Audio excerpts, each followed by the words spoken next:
శివకేశవుల మధ్య భేదము అన్నట్టు కనపడుతుంది, రెండు అన్నట్టు కనపడుతుంది. యథార్థమునకు శివకేశవులు రెండు కాదు. శివుడే కేశవుడు, కేశవుడే శివుడు. దీని గురించి పెద్దలు ఒక చక్కటి ఐతిహ్యం ఒకటి చెప్తూ ఉంటారు.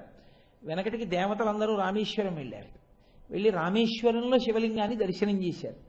దర్శనం చేసి బయటకు వచ్చిన తర్వాత వాళ్ళకు ఒక అనుమానం వచ్చింది, రామేశ్వరం అనగా ఏమి? వ్యాకరణంలో రామేశ్వరం దేనికి చెందుతుంది అని. అంటే ఇప్పుడు నేను మీకు దాన్ని కొంచెం చెప్పాలి అంటే, రాజసేవకుడు ఏ సమాసం అని అడిగాను అనుకోండి, రాజు యొక్క సేవకుడు రాజసేవకుడు, కాబట్టి షష్ఠీ తత్పురుష సమాసం. లేకపోతే నల్ల కలువ అన్నాను అనుకోండి, ఏ సమాసం అన్నాను అనుకోండి, నల్లనైన కలువ, కర్మధారయా సమాసం. కాదు, దండపాణి ఏ సమాసం అన్నాను అనుకోండి, దండము పాణియందు కలవాడు అంటే చేతియందు కర్ర పట్టుకున్నవాడు, చేతియందు కలది కలవాడు కాబట్టి బహువ్రీహి సమాసం. కాబట్టి షష్ఠీ తత్పురుషం అన్న అవ్వాలి, కర్మధారయం అన్న అవ్వాలి, బహువ్రీహి అన్న అవి ఉండాలి వ్యాకరణంలో. రామేశ్వరం ఏది అని అనుమానం వచ్చింది వాళ్ళకి. ఒక ఆయన అన్నాడు, రామేశ్వరం అంటే రాముని యొక్క ఈశ్వరుడు. రాముడు ఎవరిని అర్చన చేస్తాడో ఆ శివుడు రాముని యొక్క ఈశ్వరుడు, రామేశ్వరుడు అన్నాడు. కొంతమంది అన్నారు ఒకటిది, రామునికి ఈశ్వరుడు ఏమిటి, రాముడే జగత్ప్రభువు, రామునికి మళ్ళీ ఈశ్వరుడు ఎవరు ఉండరు, కాబట్టి రాముడికి శివుడు ఈశ్వరుడు మేము అంగీకరించమన్నారు. కొంతమంది అన్నారు, మీరు అంగీకరించకపోతే ఏమిటి, రాముని యొక్క ఈశ్వరుడే ఆయన అన్నారు. ఈ గొడవంతా ఎందుకు, కైలాసానికి వెళ్ళి శివుడిని అడుగుదాం పదండి అన్నారు. అందరూ కలిసి కైలాసానికి వెళ్ళారు. అయ్యా రామేశ్వరం ఏ సమాసం అని అడిగారు. ఆయన అన్నాడు, రాముని ఈశ్వరుడిగా కలవాడు బహువ్రీహి సమాసం. నాకు రాముడు ఈశ్వరుడు, నేను అక్కడ శివలింగంగా ఉంటాను, కానీ నాకు రాముడు ఈశ్వరుడు అన్నాడు. అంటే అయ్యయ్యో అని బయటకు వచ్చేసారు. బయటకు వచ్చేసి శివుని యందు అనురక్తి కలిగిన వాళ్ళు అన్నారు, శివుడు జ్ఞాని కాబట్టి ఆయన ఎప్పుడు తన గొప్ప చెప్పడం, కాబట్టి ఆయన అలా అన్నాడు, అన్నీ ఉట్టిది. నిజానికి రాముడు ఈశ్వరుడిగా కలవాడు కాడు, రాముని యొక్క ఈశ్వరుడు. షష్ఠీ తత్పురుషమే కరెక్ట్, బహువ్రీహి కాదు, ఆయన అలా అన్నాడంతే అన్నారు. సరే ఈ గొడవ ఎందుకు, వైకుంఠానికి వెళ్ళి విష్ణువుని అడుగుదాం, రాముడు విష్ణువు కదా ఆయన అడుగుదాం అని వైకుంఠానికి వెళ్ళారు. అయ్యా అది షష్ఠీ తత్పురుషమా బహువ్రీహియా అంటే శ్రీ మహావిష్ణువు అన్నారు, ఆయన అలాగే అంటారు, శివుడు పెద్ద ఆయన గౌరవం, కానీ అసలు నిజం నేను చెప్తాను, రాముని యొక్క ఈశ్వరుడు నాకు ఈశ్వరుడు ఆయనే, కాబట్టి ఆయనే నాకు ఈశ్వరుడు అన్నారు. శివకేశవులకు వ్యాకరణం తెలియదా ఏమి, ఇద్దరు ఓ గురువు గారి దగ్గర చదువుకోలేదా? ఇది ఎక్కడ గొడవ, ఆయనేమో రాముని ఈశ్వరుడిగా కలిగిన వాడిని అంటాడు, ఈయనేమో రాముని యొక్క ఈశ్వరుడు అంటాడు. ఈయన షష్ఠీ తత్పురుషం అంటాడు, ఆయన బహువ్రీహి అంటాడు. ఏది అసలు నిజం? 4 తలకాయలు ఉన్నవాడు ఒక ఆయన ఉన్నాడుగా, సృష్టి చేసేవాడు, 4 ముఖాలతో వేదం చెప్పేవాడు, ఆయన అడుగుదాం గొడవ వదిలిపోతుంది. ఆయన తప్పు చెప్పడుగా, కాబట్టి ఆయన దగ్గరికి వెళ్ళారు.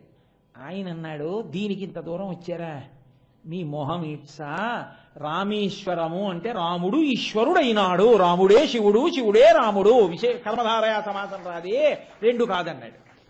కాబట్టి శివుడే కేశవుడు, కేశవుడే శివుడు, ఉన్న ఆపదార్థమే స్థితికర్తగా నిలబడినప్పుడు విష్ణువుగా ప్రకాశిస్తుంది. ఆపదార్థమే మీకు ఉపకారం చేసి లయకర్తగా నిలబడి నిద్ర ఇచ్చినా, మిమ్మల్ని పొందినా, మీకు జ్ఞానం ఇచ్చి ఈశ్వరుణ్ణి పొందేట్టు చేసినా శివస్వరూపంగా ఉంటుంది. లోకమంతా చల్లగా ఉండాలని కోరుకున్నంత విశాల హృదయంతో ఎవరు ఈశ్వరుణ్ణి ప్రస్తుతి చేశారో వాళ్ళ పట్ల ఈశ్వరుడు మరింత దయార్ద్ర హృదయుడై ఉంటాడు, కాబట్టి ఆయన మరింత చల్లనితనాన్ని కల్పిస్తాడు.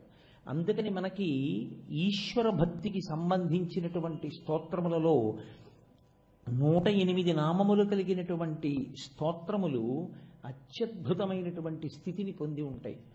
మనకి స్తోత్రంగా ఇవ్వడానికి ఒక కారణం ఉంటుంది. అవి విడతీసి మీరు పూజ చేశారనుకోండి, నామానికి ముందు ఓంకారమును పెడతాం, నామానికి చివర నమః పెడతాం. పెట్టి పూజ చేస్తే ఓం నమః. ఇప్పుడు కేవలం 108 నామాల్ని ఓం నమః పెట్టి మీకు అందించారనుకోండి, ధారణ చేయడం కష్టం అవుతుంది. ధారణ చేయడానికి ఇబ్బంది లేకుండా ఉండడం కోసం ఒక స్తోత్రంగా ఒక ఛందస్సులో రచన చేస్తారు. ఛందస్సులో రచన చేసి వస్తే ఏమవుతుంది అంటే, మీకు దాన్ని ధారణ చేయడం తేలికవుతుంది, అంటే పట్టుకోవడం తేలిక. ఓం శివాయ నమః, ఓం మహేశ్వరాయ నమః, ఓం శంభవే నమః, ఓం పినాకినే నమః జ్ఞాపకం పెట్టుకోండి అన్నాను అనుకోండి, కొంచెం కష్టం అవుతుంది. అదే శివో మహేశ్వర శంభో పినాకీ శశిశేఖర వామదేవో విరూపాక్ష కపర్దీ నీలలోహిత శంకర శూలపాణిశ్చ ఖట్వాంగీ విష్ణువల్లభ. ఇలా చెప్పాననుకోండి, మీకు ధారణ తేలిక. రెండు, మీరు ఎప్పుడూ పూజలోనే కూర్చోరుగా, ఎప్పుడూ పూజ చేస్తూ కూర్చోరు. మీరు ఏదో పనిలో ఉంటారు. ఏదో పనిలో ఉన్న భగవంతుని యొక్క నామమును చెప్పడానికి మాత్రము మీకు శౌచము అశౌచము అన్నవి మిమ్మల్ని అడ్డగించవు. మీరు ఇది బాగా జ్ఞాపకం పెట్టుకోవాల్సిన విషయం. మీరు ఈశ్వరుణ్ణి పూజ చేస్తున్నారనుకోండి, మీకు శౌచ ప్రధానము. మీరు శౌచంతో ఉండాలో, స్నానం చేసి ఉండాలో, ఒక ఏదో కాస్త శుభ్రమైన బట్ట కట్టుకోవాలి, కట్టుకుని ఈశ్వరుణ్ణి పూజ చేయాలి. కాదు, మీరు భగవంతుని యొక్క నామమును చెప్తున్నారనుకోండి, ప్రీతితో సంతోషంతో ఆయన్ని పిలుస్తున్నారు. ఇప్పుడు శౌచం ఉండాలా అక్కర్లేదా? అక్కర్లేదు. శౌచం ఉండాలన్న నియమం ఏమీ లేదు. ఆర్తి కలిగింది ద్రౌపదికి, కృష్ణుణ్ణి పిలిచింది. అప్పుడు ఆమె ఏకవస్త్ర రజస్వలా దోషంతో ఉంది. భగవంతుణ్ణి పిలిచింది. వచ్చాడా లేదా కృష్ణుడు? రక్షించాడా లేదా? గజేంద్రుడు మృత్యు సదృశమైనటువంటి భయంకరమైన స్థితిలో ఉన్నాడు. ఈశ్వరుణ్ణి ఎలుగెత్తి ప్రార్థించాడు. ఈశ్వరుడు వచ్చాడా లేదా? వచ్చాడు. అందుకే నోటికి కనీసం ఒక అష్టోత్తర శతనామ స్తోత్రం కూడా రాలేదు అంటే మనుష్య జన్మలో అతను ఏదో పోగొట్టుకున్నాడు అని గుర్తు. మీరు ఆర్తితో ఏవి ప్రార్థన చేస్తారు? మీకు ఆర్తి కలిగితే, మీకు సంతోషం కలిగితే, మీకు ఒకసారి భగవంతుణ్ణి స్మరిద్దామనిపిస్తే మంచిదే, రామరామ అనుకుంటానండి, నేను కాదనను. కానీ మీ మనసు ఆనంద పారవస్యంతో నిండిపోవాలి అంటే ఒక్క స్తోత్రం మీ నోటి మీద తిరిగిందనుకోండి, నాలుక మీద తిరిగిందనుకోండి, దానికి శౌచంతో సంబంధం ఏం లేదు. మీరు బస్సులో వెళ్ళిపోతూ, రైల్లో వెళ్ళిపోతూ, కూర్చుంటూ, నించుంటూ, ఎక్కడ కూర్చున్నా మీరు మనసులో ఆ స్తోత్రాన్ని తిప్పుతూ ఉండొచ్చు. చాలా స్తోత్రములు ఉంటాయి, మనుష్య ప్రోక్తములు, ఋషి ప్రోక్తములు, దేవతా ప్రోక్తములు, ఇలాగా. వీటిలో ఒక్కొక్క స్తోత్రమునకు ఒక్కొక్క రకమైనటువంటి శక్తి ఉంటుంది. కాబట్టి 108 నామములో 1000 నామములో ఉన్న స్తోత్రం మీ నాలుక మీద తిరుగుతూ ఉండాలి. అలా తిరగవలసినటువంటి స్తోత్రరాజములు కొంతమంది చేత ప్రోక్తములై ఉంటాయి. అన్నిటికీ ఒకే రకమైనటువంటి శక్తి ఉండదు. నామము నామమే, చాలా గొప్పదే. కానీ ఒక్కొక్క స్తోత్రము చాలా విశేషమైనటువంటి శక్తిని ఇవ్వగలిగినదై ఉంటుంది. అలా విశేషమైనటువంటి శక్తి కలిగినదై మీకు ఫలితమియ్యగలిగినటువంటి స్తోత్రమై అటువంటి పెద్దల చేత అది ప్రబోధం చేయబడినప్పుడు అటువంటి స్తోత్రం ధారణ చేయబడి ఉండాలి. మీరు చూడండి, శివాష్టోత్తర శతనామ స్తోత్రానికి ప్రత్యేకించి ఒక వైభవం ఉంది. ఎందుచేత అంటే దీన్ని అడిగినది ఎవరు? అసలు శివాష్టోత్తర శతనామ స్తోత్రం లోకంలో ప్రకాశించడానికి కారణం ఎవరు? పార్వతీదేవి. ఆవిడ ఎందుకు అడిగింది అసలు శివాష్టోత్తర శతనామ స్తోత్రం లోకంలోకి రావాలి అని? అంటే ఆవిడకు ఒక కోరిక కలిగింది. ఏమిటా కోరిక అంటే, నేను పరమశివుని యొక్క శరీరంలో అర్ధభాగాన్ని పొందాలి అనుకుంది. అలా ఇవ్వగలడా ఆయన? మీకేం అనుమానం అక్కర్లేదు. అసలు ఈశ్వరుడు నిర్గుణ స్వరూపుడు. ఆయనకేమి గుణము ఉండదు, రూపము ఉండదు. రూపము గుణము లేనివాడు తనలోకి ఎవరినైనా చేర్చుకోగలడు. తన రూపములను ఎన్ని రకములుగానైనా మార్చగలడు. అసలు మీ దగ్గర మట్టి అంటూ ఉందనుకోండి, మీరు ప్రమిద చేసుకోవచ్చు, మీరు పాలిక చేసుకోవచ్చు, లేకపోతే మూకుడు చేసుకోవచ్చు. ఈశ్వరుడు అనబడేటటువంటి పదార్థం ఒకటి ఉందనుకోండి, అది దానిలోకి ఇతరమును కలుపుకోగలదు. శుద్ధమైన బంగారం ఉందనుకోండి, బంగారము తనలోకి రాగిని కలుపుకుంటుంది. బంగారము తనలోకి ఇతర లోహాన్ని కలుపుకుంటుంది. కలుపుకోగలిగినటువంటి శక్తి బంగారానికి ఉంది. అలా పరమశివుడు కూడా విశేషమైన అనుగ్రహాన్ని కృప చేస్తే ఆయన యొక్క ఒక ఆకృతిలో, ఒక రూపంలో ఒకరికి తన శరీరంలో సగభాగం ఇచ్చి ఒక రూపాన్ని ప్రకాశింపచేయగలడు. నా రూపం ఇలా ఉంటుంది అని ఒక లీలామూర్తి అంటారు. అంటే ఆయన ఎవరిని అలా అనుగ్రహించాడో అలా అనుగ్రహింపబడిన వారితో కలిసినటువంటి రూపాన్ని చూపిస్తాడు. మీకు నేను తేలిక ఉదాహరణ ఒకటి చెప్పాలనుకున్నాను అనుకోండి. కోటేశ్వరరావు గారి ఎందు మీకు ప్రీతి, నాకు కూడా మీ ఎందు ప్రీతి కలిగింది. మీతో కలిసి ఒక ఫోటో తీయించుకుంటానండి అని అడిగారు. మీరు నాకు దగ్గరగా నిలబడ్డారు, నా శరీరంలో సగభాగం కనపడకుండా నా శరీరంలో సగభాగాన్ని మీరు కప్పివేస్తూ ఒక ఫోటో దిగారు. ఇప్పుడు అది కోటేశ్వరరావు గారి ఫోటోయా, కోటేశ్వరరావు గారి రూపమా, కోటేశ్వరరావు గారికి మీ ఎందున్నటువంటి ప్రీతికి తార్కాణమా? మీకు నా ఎందుకు పూజ్య భావన ఉందనుకోండి, మీరు ఏం చేస్తారు? ఆ ఫోటో చూపించి, ఇదిగోనండి కోటేశ్వరరావుతో చూసారా నేను ఎంత చనువుగా ఫోటో తీయించుకున్నానో, ఆయనతో ఎంత దగ్గరగా నాకు ఫోటో ఉందో చూసారా అంటారు. అంటే ఇప్పుడు ఆ దగ్గరితనానికి స్థానం ఏది అంటే ఆయన మనసులో పొందిన స్థానం. ఆయన మనసులో పొందిన స్థానానికి గుర్తు ఆయన శరీరానికి మీరంత దగ్గరగా నిలబడి ఫోటో తీయించుకోగలిగినటువంటి అవకాశమును ఒక చిత్రంగా మీరు చూడగలగడం. ఈశ్వరుడి దగ్గర కూడా అంత స్థానాన్ని పొందేశారు అనడానికి గుర్తు ఆయన ఒక లీలామూర్తిని ప్రకటనం చేస్తాడు. లీలామూర్తి అంటే అలా తాను ఎంతమందికి అవకాశం ఇచ్చాడో అంతమందితో కలిపి అటువంటి రూపాలు చూపిస్తాడు. ఇప్పుడు ఆవిడకి కూడా అలాంటి కోరిక పుట్టింది, నేను పరమేశ్వరుడిలో సగభాగాన్ని పొందాలి అంటే. ఈ కోరిక మొట్టమొదట పార్వతీదేవికే పుట్టిందా, లేకపోతే అంతకుముందు అలా పుట్టి సాధించుకున్న వాళ్ళు ఎవరైనా ఉన్నారా? ఇప్పుడు ఆవిడికి ఆ కోరిక పుట్టి అది పరమేశ్వరుడి వలన సాధ్యము అని పరమేశ్వరుణ్ణి అడిగిందా, నేను మీ శరీరంలో సగభాగం పొందుదాం అనుకుంటున్నాను అందా? లేకపోతే అంతకుముందు అలా పొందిన వాళ్ళు ఎవరైనా ఉన్నారా అంటే, పరమేశ్వరుడి యొక్క 13వ లీలామూర్తిలో, పరమశివుని యొక్క 13వ లీలామూర్తిలో హరిహర స్వరూపము అని ఒకటి ఉంది. హరిహర స్వరూపము అంటే హరి అంటే విష్ణువు, హర అంటే శివుడు. హరిహర స్వరూపము అంటే విష్ణువు శివుడు కలిసిపోయినటువంటి రూపం.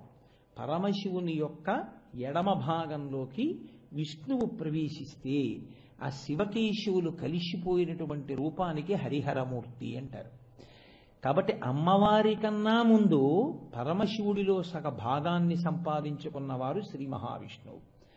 ఆయన శరీరంలోనే సగ భాగాన్ని సంపాదించుకున్నవాడు ఆయన నామాల వ్యాఖ్యానానికి తన దేవాలయాన్ని వేదికగా ఇవ్వడానికి వెనకంజ వేస్తాడు అని మీరు ఎలా అనుకుంటున్నారు? కాబట్టి శివాష్టోత్తర శతనామ స్తోత్రం వ్యాఖ్యానం శివాలయంలో జరగడం పెద్ద గొప్ప ఏం కాదు. శివాష్టోత్తర శతనామ స్తోత్ర వ్యాఖ్యానం విష్ణువాలయంలో జరగడమే కార్తీక మాసానికి సిద్ధి. అది కాకినాడ జగన్నాథపురంలో జరగాలి అని ఈశ్వరుడు సంకల్పం చేశాడు, అందుకని ఇక్కడ జరుగుతోంది. కనుక ఇప్పుడు పార్వతీదేవి ఎవరిని అడగాలి? శ్రీ మహావిష్ణువుని అడగాలి. కాబట్టి ఆవిడ శ్రీ మహావిష్ణువు వద్దకు వెళ్ళింది ఒక రోజున. ఆయన దగ్గరకు వెళ్ళడానికి ఆయన ఏం పరాయివాడు ఏం కాడు, ఆయన ఆవిడకి అన్నగారు, నారాయణ నారాయణి. మీరు కంచి వెడితే కంచిలో ఏకాంబరేశ్వర లింగాన్ని దర్శనం చేయడానికి మీరు లోపలికి వెడుతున్నప్పుడు ఎదురుగుండా ఉన్నటువంటి స్తంభాలలో 2 మూర్తులు ఉంటాయి. ఒక మూర్తి శివలింగాన్ని ఆలింగనం చేసుకుని ఉంటుంది, దాన్ని అలా విడిచిపెట్టండి. 2వ మూర్తి కామాక్షి అమ్మవారి చెయ్యి పట్టుకుని పరమశివుడికి కన్యాదానం చేస్తుంటాడు శ్రీ మహావిష్ణువు. ఎందుకంటే నారాయణి చెల్లెలు కదా, నారాయణ అన్నగారు చెల్లెలి చెయ్యి పట్టుకుని పరమశివుడికి కన్యాదానం చేస్తుంటాడు. కాబట్టి వాళ్ళ మధ్య అటువంటి అనుబంధం ఉంది బాహ్యంలో, బంధుత్వంలో. అలాగే మీరు మధురై వెడితే మధురైలో మీనాక్షి అమ్మవారిని కన్యాదానం చేసిన వారు కూడా శ్రీమన్నారాయణుడి. శ్రీ మహావిష్ణువు అమ్మవారిని కన్యాదానం చేస్తున్నటువంటి చిత్రవులు మీకు మీనాక్షి దేవాలయంలో చాలా కనపడతాయి. అటువంటి విష్ణువు పరమశివుణ్ణి స్తుతించి పరమశివానుగ్రహాన్ని పరిపూర్ణంగా పొంది ఆయన శరీరంలో సగభాగాన్ని ఆయన పొందారు. ఆయన పొంది ఉన్నారు కాబట్టి అన్నగారిని చెల్లెలు ఆశ్రయించింది. అన్నయ్య, నాకు కూడా ఆయన శరీరంలో అర్ధభాగాన్ని పొందాలనుంది, కాబట్టి శరీరార్థమహం శంభో ఏన ప్రాప్స్యామి కేశవ. ఆవిడ వేసిన ప్రశ్న శరీరార్థమహం శంభో. ఆయనకి ఒక శరీరము ఉండవలసిన అవసరం లేదు, భగవంతుడికి ఒక శరీరం ఉండదు. కానీ ఆయన ఎప్పుడైనా ఒక శరీరంతో ప్రకాశిస్తే అన్నయ్య అందులో సగం నేనుండేటట్టుగా, సగం పార్వతి సగం పరమేశ్వరుడు, దాన్నే అర్ధనారీశ్వర స్వరూపము అని పిలుస్తారు. శంకర భగవత్పాదులు అర్ధనారీశ్వర స్తవము అని అద్భుతమైన స్తవం కూడా చేశారు. అలా నాకు ఆయనలోకి చేరిపోవాలనుంది.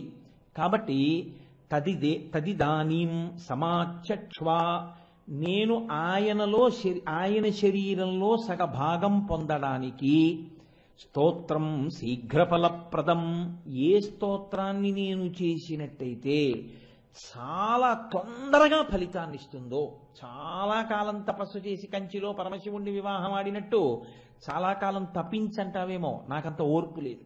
నా యొక్క కోరిక వ్యగ్రతని పొందింది, తొందరగా పరమశివుల్లో అర్ధభాగాన్ని పొందాలి. కాబట్టి శీఘ్రఫలప్రదం అన్నయ్య, ఏ స్తోత్రం చేస్తే నేను తొందరగా అలా పొందగలనో నాకు అటువంటి స్తోత్రాన్ని నీవు నాకు ఉపదేశం చెయ్యవలసింది అని అడిగింది. అడిగితే శ్రీ మహావిష్ణువు అన్నారు, నారాయణీ చెల్లెలి వంక చూసి, చెల్లి అస్తి గుహ్యతమం స్తోత్రం, ఒక స్తోత్రం ఒకటి ఉంది, అది అస్తి గుహ్యతమం, చాలా రహస్యమైనది. రహస్యమైనది అంటే ఎక్కువ మందికి తెలిసున్నది కాదు, చాలా తక్కువ మందికే తెలుసు. చాలా తక్కువ మందికి తెలుసు అంటే ఇత పూర్వం దాన్ని పట్టుకుని ఎవరెవరు పరమశివుని యొక్క శరీరంలో అర్ధభాగాన్ని పొందారో వాళ్ళకి మాత్రమే తెలుసు. అటువంటి స్తోత్రాన్ని ముందు చెప్పిన వాళ్ళెవరు? అటువంటి నామ్యామష్టోత్తరం శతం, అది 108 నామములతో కూడుకుని ఉన్నటువంటి స్తోత్రం. అటువంటి స్తోత్రాన్ని శంభోరహం ప్రవక్ష్యామి, నాకు ఎవరో చెప్పలేదు చెల్లి, నాకు చెప్పినవాడు శంకరుడే చెప్పాడు. ఒకానొక నాడు నా ఆర్తి గమనించి ఆయనే నాకు ఈ స్తోత్రాన్ని నేర్పాడు. నేర్పితే ఏమైంది? పరమం శీఘ్రకామదం, ఆ స్తోత్రం పరమం, ఎంత శక్తివంతమైనదంటే శివుడు పరమశివుడు అన్నాను అనుకోండి. శివుడు అంటే మంగళప్రదుడు, పరమశివుడు అంటే కేవలం మంగళం చేసేవాడు, కేవలం నొక్కి చెప్పడం. పరమం శీఘ్రకామదం, అది చాలా తొందరగా కోర్కెని తీర్చగలిగినటువంటి శక్తిని విస్ఫోటనం చేయగలిగినటువంటి స్తోత్రము. అటువంటి స్తోత్రాన్ని నేను పరమశివుడి దగ్గర విన్నాను. పరమశివుడి దగ్గర వినడానికి ఆయనకి కుతూహలం కలిగిందని మీరు ఎలా చెప్తారు? శంకరాచార్యులు వారు శివానంద లహరిలో చెప్పారు ఈ రహస్యాన్ని. బాణత్వం వృషభత్వమర్ధవపుషా భార్యాత్వమార్యాపతే భూనిత్వం సకితా మృదంగ వహతా చేత్యాది రూపం దదౌ తత్పాదే నయనార్పణం చ కృతవాన్ తద్దేహభాగో హరి పూజ్యాత్ పూజ్యతరస్య ఏ మహిమచేత్ కోమా తదన్యోధికః అని. బాణత్వం, ఒకానొక సందర్భంలో పరమశివుడు త్రిపురాసుర సంహారం చేసేటప్పుడు శ్రీ మహావిష్ణువు ఆయన చేతి బాణమయ్యారు. వృషభత్వం, నందీశ్వరుడై పరమశివుణ్ణి వహించారు. బాణత్వం వృషభత్వమర్ధవపుషా భార్యాత్వమార్యాపతే, ఒకానొకప్పుడు మోహినీ స్వరూపంతో ఆయనకి భార్య అయ్యారు. భార్యాత్వమార్యాపతే ఘోణిత్వం, ఒకానొకప్పుడు వరాహస్వరూపమెత్తి పరమశివుని యొక్క పాదదర్శనం కొరకు దాన్ని తవ్వుకుంటూ భూమిలోకి వెళ్ళారు. ఘోణిత్వం సకిత మృదంగ వహత, పరమశివుడు అసుర సంధ్య వేళలో తాండవం చేస్తుంటే ఆయన మృదంగం పట్టుకుని వాయిస్తూ ఉంటారు. కాబట్టి మృదంగ వహత చేత్యాది రూపం దదౌ తత్పాదే నయనార్పణం చ కృతవాన్, పరమశివుని యొక్క అనుగ్రహం కలగడం కోసమని చిట్ట చివరకు ఆయన ఒక సంకల్పం చేశారు. ఈశ్వర, మిమ్మల్ని 1000 నామములతో పూజ చేస్తాను, 1000 నామములతో పూజ చేయడానికి 1000 తామర పువ్వులు దగ్గర పెట్టుకుంటాను, ఒక్కొక్క నామం చెప్తూ ఒక్కొక్క పువ్వు వేస్తాను. 1000 పువ్వులు సిద్ధం చేసుకున్నారు, 1000 నామములతో పూజ చేస్తున్నారు. ఏం చేస్తాడో చూద్దామని పరమేశ్వరుడు పళ్ళెంలో ఒక పువ్వు కనపడకుండా చేశారు. 999 నామములకు పువ్వులు పడ్డాయి, 1000వ నామానికి పువ్వు లేదు. ఆయన చూశారు, ఓహో ఇది శివమాయ, పువ్వు లేకుండా చేశారు. కాబట్టి ఇప్పుడు నేనేం చేయాలి? రామ కమలపత్రాక్ష సర్వసత్వ మనోహర రూపదాక్షిణ్య సంపన్న ప్రసూత జనకాత్మజే. కమలపత్రాక్ష, ఆయన తామర పువ్వులు ఎలా ఉంటాయో అటువంటి కన్నులున్నవాడు శ్రీ మహావిష్ణువు. కాబట్టి ఆయన ఏం చేశారంటే ఒక కన్ను తీసి పరమశివుడి యొక్క పాదముల యందు సమర్పించారు. ఈ దేవాలయం ఇప్పటికీ తమిళనాడులో ఉంది. ద్రవిడ దేశంలో ఇప్పటికీ కూడా నేత్రార్పణేశ్వర శివలింగము అని పిలుస్తారు దాన్ని. అది తిరువళ్ళిఊరని, ఆ ఊళ్ళో శ్రీ మహావిష్ణువు తన కన్ను పెకలించి తామర పువ్వుగా సమర్పణం చేసినటువంటి పవిత్రమైన క్షేత్రం. ఇలా చేసిన కారణం చేత పరమశివుడు అత్యంత ప్రీతిని పొంది శ్రీ మహావిష్ణువుకి తన శరీరంలో అర్ధభాగం ఇచ్చారు. అర్ధభాగం ఇస్తే హరిహర రూపము అని ఒక రూపం వచ్చింది. అందులో మీరు ఎడం పక్క చూస్తే విష్ణువు, కుడి పక్క చూస్తే శివుడు. ఇప్పుడు ఆయన ఈయన కలిసిపోయారు. ఇది చూసే ధూర్జటి తిప్పి పొడిచాడు. మహా గొప్పవాడి విలవాయ్, ఆయన చూస్తే వన్నే ఏనుగుతోలు దుప్పటము బువా కాలకూటంబు చేగిన్నే బ్రహ్మకపాలముగ్రమగు భోగే కంఠహారంబు నిన్నీలాగున నుండియున్ తెలిసియున్ నీపాద మూలంబునం చేర్చెన్ నారాయణుడిట్లు మానసమునన్ శ్రీకాళహస్తీశ్వర అని అడిగాడు. నువ్వు చూస్తే అంత అందంగా ఉంటావా? పట్టు పీతాంబరం కట్టుకుంటావా? కౌస్తుభరత్నం పెట్టుకుంటావా? ఓహో మెడలో వనమాలలు వేసుకుంటావా? ఇన్ని వేసుకుని ఇంత అందగాడివి నిన్ను చూస్తే చాలు మళ్ళీ చూడాలనేటటువంటి స్వరూపమా? అటువంటి వాడివి ఏముందని ఆ పరమశివుణ్ణి మోహించావయా? వన్నే ఏనుగుతోలు దుప్పటము బువ్వా కాలకూటంబు. ఆయన చూస్తే ఏనుగుతోలు కట్టుకుంటాడు, హాలాహలం తింటూ ఉంటాడు, చేతిలో పుర్రె పట్టుకుంటాడు. అలాంటి వాడిని చూసి మోహించి ఆయన గురించి తపస్సు చేసి ఆయన శరీరంలో సగభాగం ఎలా పొందావయ్యా శ్రీమన్నారాయణ అని అడిగారు. అంటే దాని ఉద్దేశ్యం నిజంగా శివుడు అమంగళకరంగా ఉంటాడని కాదు, ఆయన తత్వం అంత గొప్పది అని మీరు ఎలాగో వింటారు 108 నామాల్లో. కాబట్టి పరమశివుణ్ణి మార్చి మార్చి స్తోత్రం చేసి పరమశివుణ్ణి మార్చి మార్చి సేవించి విష్ణువు శివుని యొక్క శరీరంలో సగభాగాన్ని పొందారు. ఈ హరిహర స్వరూపమును ఎందరో పెద్దలు దర్శనం చేశారు, ఎందరో అనుభవించారు. చిట్ట చివర కురుక్షేత్ర యుద్ధం అంతా అయిపోయిన తర్వాత అర్జునుడికి కూడా ఈ రూపమే కనపడింది. ఆయనే వెళ్ళి చెప్పుకున్నాడు, అయ్యా నేను యుద్ధం చేసినప్పుడు కురుక్షేత్రంలో ఎంతమందిని చంపినా నా ముందు ఒకరు వెడుతూ ఉండేవారు. ఒక పక్క చంద్రరేఖ ఉండేది, పెద్ద కొప్పు ఉండేది, ఒక పక్కన నెమలీక ఉండేది, ఒక పక్కన ఖడ్గం ఉండేది, ఒక పక్కన త్రిశూలం ఉండేది, ఒక పక్కన నల్లగా ఉండేది, ఒక పక్కన తెల్లగా ఉండేవాడు. అటువంటి మూర్తి ఒకరు నా ముందు నడుస్తూ అందరినీ చంపారు. నేను చంపినట్టుగా అనిపించేది, కానీ ఆయన చంపినవాడు. ఆయన ఎవరని అడిగాడు. అడిగితే వ్యాస భగవానుడు చెప్పాడు, నిన్ను నిమిత్తంగా పెట్టి ఈ సంహారం అంతా చేసినవాడు హరిహరనాథుడయ్యా, హరిహర స్వరూపమే చంపింది. కాబట్టి ఆ హరిహర స్వరూపాన్ని దర్శనం చేసిన వాళ్ళు ఎందరో పెద్దలున్నారు. తిక్కన సోమయాజీ మహాపురుషుడు, మహాభారతంలో సింహభాగాన్ని ఆంధ్రీకరించినటువంటి మహానుభావుడు తిక్కనగారి. అటువంటి తిక్కనగారికి మహాభారతాన్ని ఆంధ్రీకరించాలి అన్న సంకల్పం కలగగానే ఆయనకి దర్శనమైంది హరిహరనాథ స్వరూపమే. అందున ఎంత విచిత్రమైన దర్శనమో తెలుసా అండి? ఆయనకి ఏదో ఎక్కడో తపస్సు చేస్తుంటే ధ్యానం చేస్తుంటే కనపడటం కాదు, గుర్తు పట్టగలడో పట్టలేడు అని తిక్కన సోమయాజి గారి యొక్క తండ్రి గారు ఆయన్ని తీసుకొచ్చారు. హరిహరనాథుడిని తీసుకొచ్చి, నువ్వు స్తోత్రం చేశావే ఆ హరిహరనాథుడిని నిన్ను చూడ్డానికి వచ్చాడు, చూడమని దర్శనం చేయించారు. అప్పుడు స్తోత్రం చేశారు తిక్కన గారు. కరుణారసము పొంగి దొరపడు చార్పున శశిరేఖ అమృతంబు జలువార హరినాభిపత్రిక సురభి చందనమున్న గతినాభిధవళ పంకజము మెరయ గురి అయిన చెలుమున మెరసిన లోకరక్షణమనంగగళమున ఛాయదోప ప్రథమాద్రినీతించు భానుబింబమునాన వరమున కౌస్తుభ రత్నమొప్ప సురనదియును కాళిందియును దెరసినట్టి కాంతి పూరమ్ము శోభిల్లు శాంతమూర్తి నా మనసు ఆనందమగ్నముగా చేసి ఎలమి సన్నిధి చేసి సర్వేశ్వరుండు అని. ఆయనకి ఆ హరిహరనాథుడు వచ్చి నడిచి వస్తూ కనపడ్డారు. ఆయన నిద్ర పట్టిన స్థితిలాగా ఉందప్పుడు ఆయనకి. ముందు తండ్రి గారు కనపడ్డారు, వెనక హరిహరనాథుడు కనపడ్డారు. ఆయన నమస్కారం చేస్తూ చూస్తే ఆయనకి కనపడిన దానిని ఆయన వర్ణించారు. కరుణారసము పొంగి దొరపడి చార్పున శిశిరేఖ అమృతంబు జాలువార. అమృతం చుక్కలు పడుతున్నటువంటి చంద్రబింబాన్ని శిగలో పెట్టుకున్నవాడై పరమశివుడిగా ఒకవైపు కనపడ్డాడు. హరినాభిపత్రిక సురభి చందనమున్న గతినాభిధవళ పంకజము మెరయ. నాభిలోంచి బొడ్డులోంచి ఒక తెల్లటి పద్మం ఒకటి విచ్చుకుని కనపడింది. అంటే శ్రీమన్నారాయణ స్వరూపమై నాభి దగ్గర కనపడ్డాడు. అలాగే కంఠం నల్లగా ఉండి నీలకంఠుడై పరమశివుడిగా కంఠం దగ్గర దర్శనమిచ్చాడు. వక్షస్థలంలో కౌస్తుభరత్నాన్ని పెట్టుకుని శ్రీ మహావిష్ణువుగా దర్శనమిచ్చాడు. ఆయన అన్నారు, సురనిధియును కాళిందియును బెరసినట్టి కాంతి పూరమ్ము శోభిల్లు శాంతమూర్తి అన్నారు. ఎంత శాంతమైన స్వరూపం అంటే గంగానది యమునా నది కలిసి వస్తే ఎలా ఉంటుందో అలా అన్నాడు. శంకరుడు తెల్లగా ఉంటాడు, శ్రీమన్నారాయణుడు నల్లగా ఉంటారు.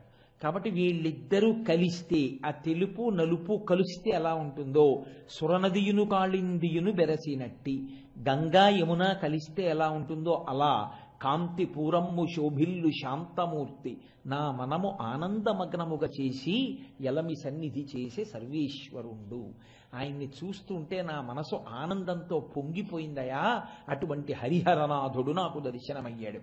అయి ఆయన అడిగాడు తిక్కన గారిని, తిక్కన నువ్వు ఆంధ్రీకరించిన భారతాన్ని నాకు అంకితం ఇస్తావా అని అడిగారు. తప్పకుండా అంకితం ఇస్తాను మహానుభావ అని ప్రతిజ్ఞ చేసి ఆయన ఆంధ్రీకరించినటువంటి భారతాన్ని ఆ హరిహరనాథుడికి అంకితం చేశారు తిక్కన గారు. అంతటి మహానుభావులు దర్శనాన్ని పొందారు. యథార్థమునకు నేను ఇవాళ శివాస్తోత్ర శతనామ స్తోత్ర ప్రారంభము చేసినప్పుడు లేదా ప్రారంభము చేద్దామనుకున్నప్పుడు దీని వెనక ఈశ్వరుడి యొక్క అనుగ్రహం అంత ఉంది అని నేను అనుకోలేదు. కానీ మీకు ఒక యథార్థం మనవి చేస్తున్నాను. అసలు కార్తీక మాసానికి ఉన్నటువంటి లక్షణం ఏమిటో తెలుసా అండి? కార్తీక మాసంలో దీపానికి పూజ. కార్తీక దీపం అంటాం. ఈ దీపం వెళ్ళి వెళ్ళి వెళ్ళి వెళ్ళి చివర కార్తీక పౌర్ణమి నాటి దగ్గరికి వెళ్ళేసరికి కేవలం తన కొరకు పెట్టే దీపం కాదు, ఇంకా గడప బయట 2 దీపాలు పెడతారు కార్తీక మాసంలో, గడప లోపల పెడతారు మిగిలిన నెలల్లో దీపాలు. ఒక్క కార్తీక మాసంలో మాత్రం గడప బయట 2 దీపాలు పెడతారు. ఈ 2 దీపాలు యమధర్మరాజు గారి యొక్క పాశము ఆ ఇంట్లో ఉన్న వాళ్ళ మీద పడకుండా కాపాడతాయి. ఎందుకంటే శరత్కాలం దగ్గర నుంచి యమదంష్ట్ర బయటికి వస్తుంది. ఈ ఋతువు ఎక్కువ మందిని పడగొట్టేస్తుంది. కాబట్టి పడగొట్టకుండా యమధర్మరాజు యొక్క ప్రీతి కొరకు ఆ 2 దీపాలు బయట పెడతారు. అందుకే దీపావళి అమావాస్య నాటి స్నానం దగ్గర నుంచి యమధర్మరాజు యొక్క ప్రీతిని కోరుకుంటారు. అందుకే దీపావళి అమావాస్య నాడు చేసేటటువంటి స్నానం కేవలం ప్రతిరోజు చేసే స్నానంలా చెయ్యవద్దు అని శాస్త్రవాక్కు. తైలే లక్ష్మీ జలే గంగా దీపావళి తిథౌ వసేత్. దీపావళి తిథి నాడు నూనె యందు లక్ష్మీదేవి ఉంటుంది. అది నూతి నీరు కానివ్వండి, లేకపోతే చెరువులో నీళ్లు కానివ్వండి, కాలవలో నీళ్లు కానివ్వండి, అందులోకి గంగాదేవి వచ్చి చేరుతుంది. కాబట్టి దీపావళి తిథౌ వసేత్ అలక్ష్మీ పరిహారార్థం. దరిద్రం పోవాలి అంటే తైలాభ్యంగో విధీయతే. తప్పకుండా ఒంటికి నువ్వుల నూనె రాసుకొని నలుగు పెట్టుకుని స్నానం చేయాలి. ఆ రోజు స్నానం చేసేటప్పుడు కూడా ఎలా పడితే అలా దీపావళి అమావాస్య నాడు తెల్లవారుజామున స్నానం చేయకూడదు. నాగలితో కానీ చేతితో పీకకుండా సాధ్యమైనంత వరకు నాగలితో మట్టి పెళ్ళగించినటువంటి ఉత్తరేణి కొమ్మ ఒకటి తెచ్చుకుని, చెట్టు తెచ్చుకుని మట్టి పెళ్లతో ఉన్న దాన్ని నీళ్లు ఉన్న గిన్నెలో పెట్టి తెల్లవారుజామున స్నానం చెయ్యడానికి పూర్వమే ఓ కంటకములతో ఉన్నటువంటి ఉత్తరేణి కొమ్మ, ఉత్తరేణి చెట్ట, నా పాపములన్నీ పోవడం కోసం లోపల నేను ఎంత తప్పుకుందామని నా జీవుడు అటూ ఇటూ పరిగెడుతున్నా యమపాశములు వచ్చి మీద వేసి కపవాత పైత్యముల్ కప్పగా శ్రమ చేత కంపముద్భవమంది కష్టపడుచు కపము వాతము పైత్యము నొక్కేస్తుంటే అపమృత్యు దోషం వచ్చి మీద పడిపోతుంటే ఊపిరందక కొట్టుకుంటుంటే పాశం బిగవకుండా నేను చేసిన పాపం ఏదైనా ఉండి నాకు అపమృత్యువుగా వస్తుంటే ఆ అపమృత్యువు పోవడానికి అటువంటి పాపాన్ని నువ్వు తీసివేయుదువుగాక అని ఆ నీళ్లు గోడల మీద చిమ్ముకునేటట్టుగా ఆ శ్లోకం చెప్తూ ఉత్తరేణి చెట్టు తిప్పాలి. ఉత్తరేణి చెట్టు ఎంత ఉండదు కదండి, చిన్నది ఉంటుంది. దాన్ని తీసుకొచ్చి తిప్పుకుంటారు, తిప్పుకుని స్నానం చేయాలి. ప్రత్యేకించి కార్తీక మాసానికి ముందు కూతురికి పెళ్ళయిందనుకోండి, దీపావళి అమావాస్య నాటి ఉదయం స్నానం అల్లుడు అత్తవారింట్లో చేస్తాడు. తిప్పి స్నానం చేస్తారు. అల్లుడికే కాదు, మనము చేయాలి. ఆ ఒక్కరోజే దక్షిణ దిక్కుకి తిరిగి యమధర్మరాజుకి తర్పణలు ఇస్తారు. తల్లిదండ్రులు బతికి ఉన్న వాళ్ళు మాత్రం యమతర్పణం చేయకూడదు. తల్లిదండ్రులు ప్రత్యేకించి తండ్రి లేని వాళ్ళు యమతర్పణ చేస్తారు. 3 మార్లు యమధర్మరాజు గారికి నీళ్లు విడిచిపెడతారు. విడిచిపెట్టి 11 నామములతో యమధర్మరాజు గారికి నమస్కారం చేస్తారు ఆ రోజున. ఎవరు దీపావళి అమావాస్య నాటి సూర్యోదయాత్ పూర్వము యమధర్మరాజుకు అలా నమస్కారం చేశారో వాళ్ళ మీద యమపాశము పడకుండా ఆయన అనుగ్రహిస్తాడు. మీకు అందుకే దీపావళి అమావాస్య దగ్గర నుంచి కార్తీక మాస తదియ వరకు యమ సంబంధమైనటువంటి తిథులు నడుస్తాయి. యమధర్మరాజు గారి యొక్క అనుగ్రహం నడుస్తుంది కార్తీక మాసంలో. అసలు మీకు అంత పెద్ద ప్రయోజనాన్ని కార్తీక మాసం ప్రారంభం చేస్తుంది. ఎక్కడొస్తుందో తెలుసా అండి వైభవం అంతా? కార్తీక మాస శుక్లపక్ష పాడ్యమి నాడు స్నానం చేస్తాం. ఏ స్నానం? కాకి స్నానం కాదు, సమంత్రక స్నానం. గంగే చయుమనే చైవ గోదావరి సరస్వతి అని మంత్రం చెప్పి స్నానం చేస్తాం. వెంటనే విధియ వచ్చిందనుకోండి, ఆ రోజున భాతృ విధియ. యమధర్మరాజు గారికి ఖాళీ ఎక్కడ ఉంటుందండి? ఎంతమందిని పడగొడుతూ ఉండాలి ఆయన? కాబట్టి ఆయన చెల్లెలింటికి వెళ్ళేవాడు కాడు. చెల్లెలంటే ప్రేమే. సూర్యుడి యొక్క కొడుకు యముడు, సూర్యుడి యొక్క కూతురు యమున. యమునకి వెనక్కి రావడం తెలియదు, యముడికి ముందుకెడుతున్న కాలంలో పడిపోవలసిన వాడిని పడగొట్టకుండా ఉండడం తెలియదు. ఇద్దరికీ అంత గొప్ప లక్షణం. యమున యముణ్ణి పిలుస్తుండేది, అన్నయ్య మా ఇంటికి భోజనానికి రానయ్యా, మా ఇంటికి భోజనానికి రానయ్యా అని. ఆయన ఎప్పుడూ వెళ్ళేవాడు కాదు ఖాళీ లేక. ఎలా ఖాళీ కుదిరిందో కార్తీక మాస శుక్లపక్ష విధియ నాడు ఆయన చెల్లెలింటికి భోజనానికి వెళ్ళాడు. సపరివారంగా వెళ్ళాడు. పెద్దలు వెడితే ఒక్కళ్ళు వెళ్ళరుగా, సపరివారం వెడితే ఆవిడ భోజనం పెట్టింది. అందరూ భోజనం చేశారు. అన్నగారు చాలా తృప్తి పడ్డాడు. తృప్తిపడి ఆయన అన్నాడు, చెల్లెలా నాకు ఇంత కమ్మటి భోజనం పెట్టావు, నీ చేతి అన్నం తిని ప్రీతి చెందాను, నీకేం కావాలని అడిగాడు. మహాత్ముల యొక్క దృష్టికోణం వేరుగా ఉంటుంది. ఆయనకి ఈశ్వరుడు దర్శనం అయ్యాడు అనుకోండి. ఒక ఋషికి ఈశ్వరా నువ్వు ఇక్కడే ఉండి నిన్ను దర్శనం చేసిన వాళ్ళకి పాపాలు పోగొట్టుంటాడు. పిఠాపురంలో గయాసురుడు పితృదేవతలకు మోక్షం ఇప్పించడానికి శివలింగాన్ని తీసుకొచ్చి కూర్చోబెట్టినట్టు. కాబట్టి ఆవిడంది, ఈ రోజున కార్తీక శుక్లపక్ష విధియ నాటి సాయంకాలం కదా భోజనానికి పెడతారు. నక్తవ్రతం కదా. నక్తవ్రతం అంటే రాత్రి భోజనం చేయాలి, నక్షత్ర దర్శనం చేసి. మధ్యాహ్నం భోజనం చేస్తే మనం ఏం చేయలేము అనుకోండి, అది వేరు విషయం. సరే, ఆయన శరీరారోగ్యాన్ని బట్టి అలా తింటే ఒకవేళ ఈశ్వరుడు ఆయనను అనుగ్రహించుగాక, తప్పెందుకు పట్టాలందులో. వ్రతం చేస్తుంటే మాత్రం నక్తవ్రతంగా రాత్రి చేస్తారు. ఎవరైనా కార్తీక మాసంలో శుక్లపక్ష విధియ నాడు చెల్లెలి వరస ఉన్న వాళ్ళు కానీ, తోడ పుట్టిన చెల్లెలు కానీ, చెల్లెలు దగ్గరగా ఉంటే చెల్లెలు పిలుస్తుంది, చెల్లెలు దగ్గరగా లేకపోతే చెల్లెలుగా సంభావింపబడే వాళ్ళు భోజనానికి పిలుస్తారు. దానికి ఇంకేం పెద్ద హడావిడేం ఉండదు. ఈయన వాళ్ళ ఇంటికి భోజనానికి వెళ్తాడు, వెళ్ళి వాళ్ళ ఇంట్లో భోజనం చేస్తాడు. అన్నయ్య ఇంటికి వస్తే ఎంత ప్రేమార పెడుతుందో, అంటే అన్నయ్య ఏం తింటే సంతోషిస్తాడో వండి పెడుతుంది అంతే.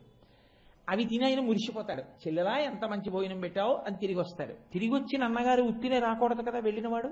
ఆయన అంటాడు, చెల్లెలా రేపు మా ఇంటికి రా బావగారితో కలిసి, నా మేనల్లుళ్ళు మేనకోడళ్లతో అంటాడు. అందుకని సోదరి తృతీయ విధియ అన్నగారు ఎడతాడు భోజనానికి, తదియ చెల్లెలు వస్తుంది భోజనానికి. చెల్లెలకి మధుర పదార్థాలతో భోజనం పెట్టి చీరలు సారెలు ఇస్తారు. ఆ రోజున బహుమానాలు ఇస్తారు.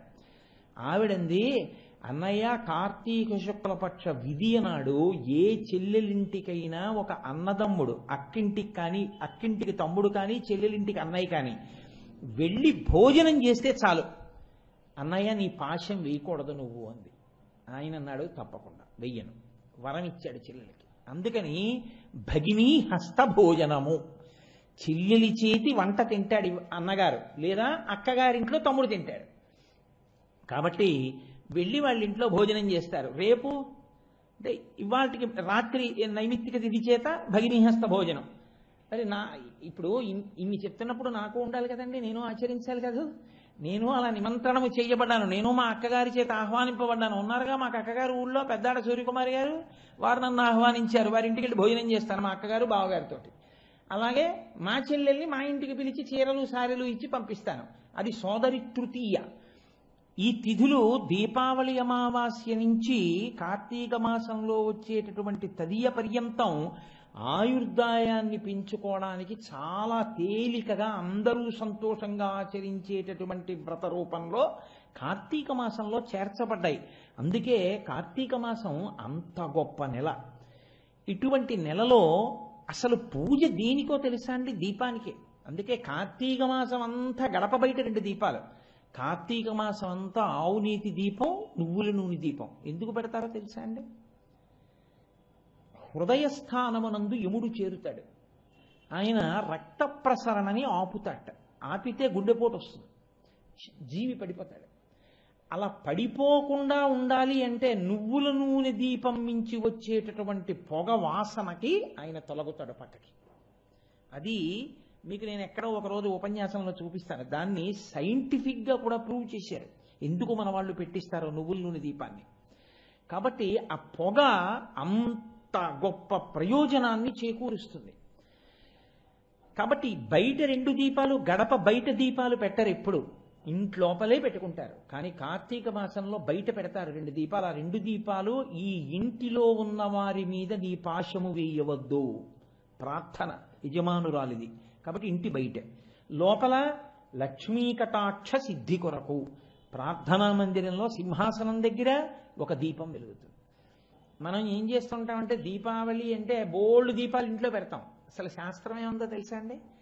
మీ ఇల్లు చిన్నదైతే మీరు అన్ని దీపాలు ఇంట్లో పెట్టవద్దు ఉంది. అది సౌధమై భవంతి అయితే పెట్టాలి. లేకపోతే దీపాలు ఎక్కడ పెట్టాలి?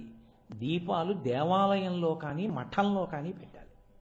ఈ 2 చోట్లే పెట్టాలి. నేను అందుకే మొన్న మా ఇల్లు చిన్నది కనుక నా దీపాలన్నీ పట్టుకెళ్ళి నేను శివాలయంలో పెట్టుకున్నాను. కాబట్టి అలా పెట్టమని చెప్పింది. నేను సందర్భం వచ్చింది కాబట్టి, మీరు ఎదరదాన్ని ఉపాసన చేయడానికి ఉపయుక్తమవుతుంది కాబట్టి చెప్తున్నాను. ఈ దీపమును ఆరాధన చేయడమే కార్తీక మాసంలో అత్యంత ప్రధానం. అందుకే మాఘ దీపం, పుష్య దీపం, పాల్గొన దీపం పేరు లేదు, కార్తీక దీపం అంటారు. కార్తీక దీపం అన్న మాట ఎందుకు వచ్చిందో తెలుసా అండి? ఇంటి యజమానికి రక్షణ చేస్తారు. ప్రమాదకరమైన కాలము నడుస్తూ ఉంటుంది బయట. అంత ప్రమాదకరమైన కాలములో యజమాని రక్షించుకోవడానికి యజమానురాలు 2టిని ఆశ్రయిస్తుంది. 1 దీపము, 2 ఉసిరికాయ. అందుకే మీరు చూడండి కార్తీక మాసం అంతా ఉసిరి సంబంధమే. ఒకవేళ వాడి ఇంట్లో తిండేమోనని ప్రత్యేకంగా వనభోజనమని ఉసిరి చెట్టు దగ్గరికి తీసుకెడతారు. మళ్ళీ ద్వాదశి తిథి వచ్చినప్పుడు ఉసిరికాయలతో ఉన్న కొమ్మ తెచ్చి ఇంట్లో పెట్టి పూజ చేస్తారు. ఆ ఉసిరి గాలి తగలడం కోసం, ఉసిరికాయ తినడం కోసం అంత జాగ్రత్తగా ఎందుకు బిగింపు తీసుకొచ్చారో తెలుసా అండి ఋషులు? ఏదైనా కేవలం ఔషధంగా స్వీకరించారు మన ధర్మంలో. ఏదైనా ఈశ్వరానుగ్రహమును ముడివేసి, ఆమ్ల ఉసిరికాయని ఈశ్వర ప్రసాదంగా. అందుకే కార్తీక మాసం వచ్చేటప్పటికి గుత్తులు గుత్తులుగా కాస్తాయి. ఏ ప్రకృతి ప్రమాదకరంగా ఉంటుందో ఆ ప్రకృతి ఆ ప్రమాదాన్ని పోగొట్టుకునే వస్తువుని కూడా మీకు ఇస్తుంది. మీరు దాన్ని ఈశ్వర ప్రసాదంగా స్వీకరించారనుకోండి, అది మరింత అభ్యున్నతి హేతువై కూర్చుంటుంది.